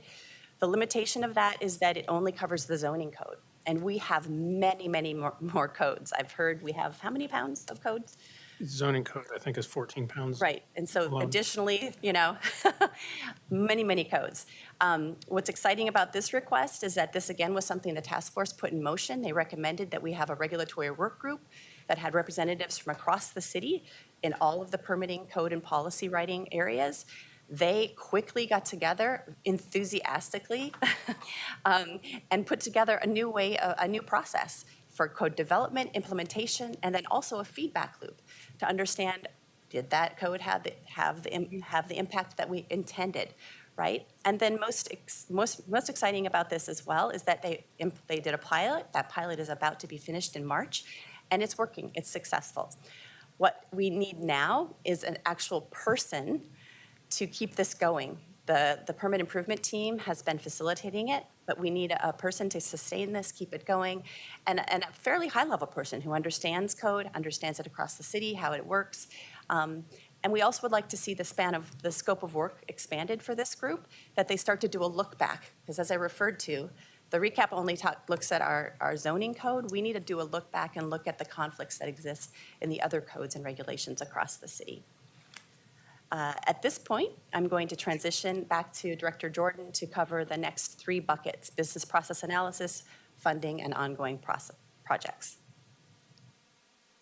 Thanks, Terry.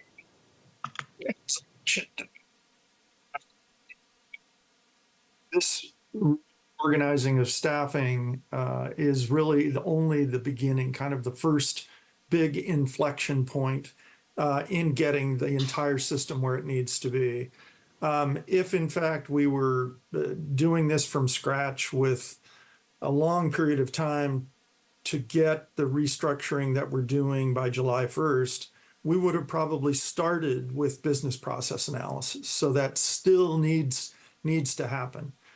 Just because we will have all of the staff in one bureau and with a single point of authority does not mean necessarily that the handoffs will be better, that we'll understand where we have redo work.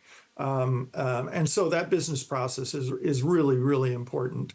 David mentioned the funding model. It's clearly broken.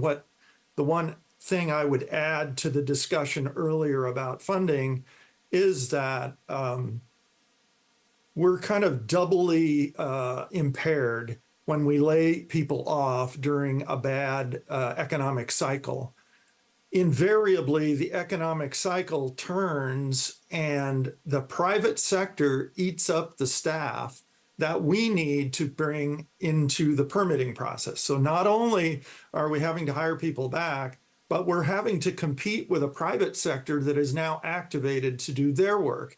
And we find restaffing doubly difficult in those times. And so trying to knock the peaks and valleys off the funding model is really something we need to work on desperately. And then lastly, you see the budget request for the permit improvement team. All of the ongoing projects that have started since the task force started its work a few years back, and Terry's team was brought together to begin to work on those, that work has got to continue. We can't short circuit it just because we put everybody into the same bureau. All of these things need a team of people to keep pushing forward. And so I think it's just imperative that we don't stop on July 1st when we have gotten folks reorganized, but we do need to keep working on these projects. And you know them all: the technology issues, business process analysis, all of the issues that will make us better over the long term. Next slide, please. And so this probably goes without saying, but here are the risks of not doing that, of not moving forward, not continuing the momentum that we're on. And I don't mean to be pejorative here, but just rearranging the deck chairs will not necessarily make this system run the way we all want it to.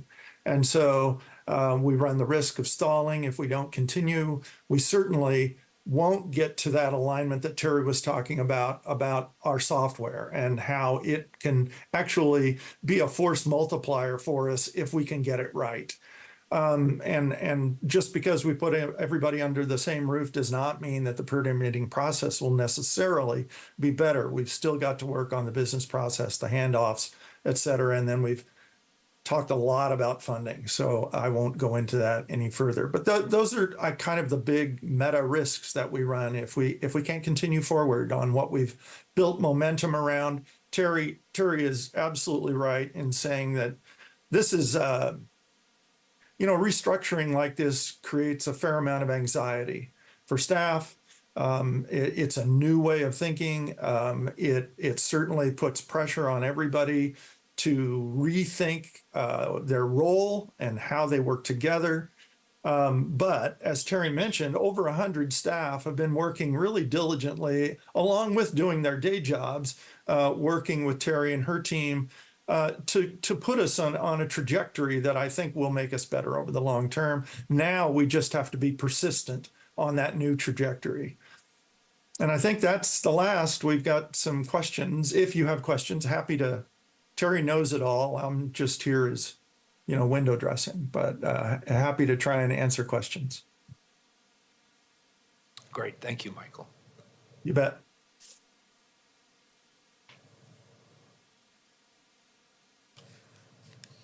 Thank you for that great presentation, and thanks for also doing the history. If there was one thing I'm proud of was getting those 4 positions into the budget. Because one reason why the attempts in the past were failed, there are 2 reasons. One is we never looked at it like all 7 bureaus, we just looked at it at BDS. And the other is this council never put in people like you and your team who are doing continuous improvement work and are helping implement this journey that we're on.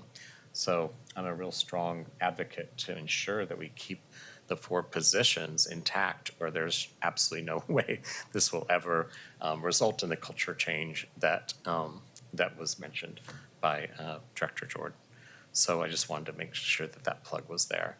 I also know that those of us that have oversight in this current form of government over those in bureaus such as parks under urban forestry, that transition is not easy. They're inside a different culture, They many times do duties beyond permitting. And so we're untangling a lot of culture right now to make this happen. And I think it's really important for all of us on this current council to really lean into this and be radically supportive, or this is never going to happen. And it won't be comfortable. Change isn't comfortable internally. And that's, again, why we're doing transformational change of government, not transactional change. And so it's not just about budgets, it's about how we come together and work as one team. And I just wanted to make a couple comments to that point, because all of us are having some tough conversations right now. If we're not, then we're not on the same team. And we all need to be on the same team to improve something that's been going on for decades. And since I kind of ran on this and acted on this in my first 2 years, it's not a glamorous thing to focus on. Most people don't understand it, but I'll tell you, if you go out there in Portland and you ask anybody, how's your permitting process been with the city of Portland? And you get this anger that instantly comes up, that suddenly you feel like you're talking about our public safety issues. So although it's under the radar, trust me, it's visceral reaction with Portlanders for decades. So we got to keep this momentum going, and we can't cave in at this time.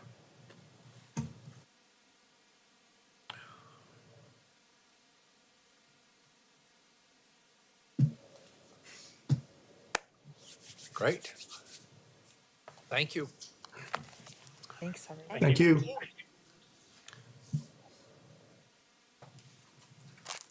So I think that concludes our presentation.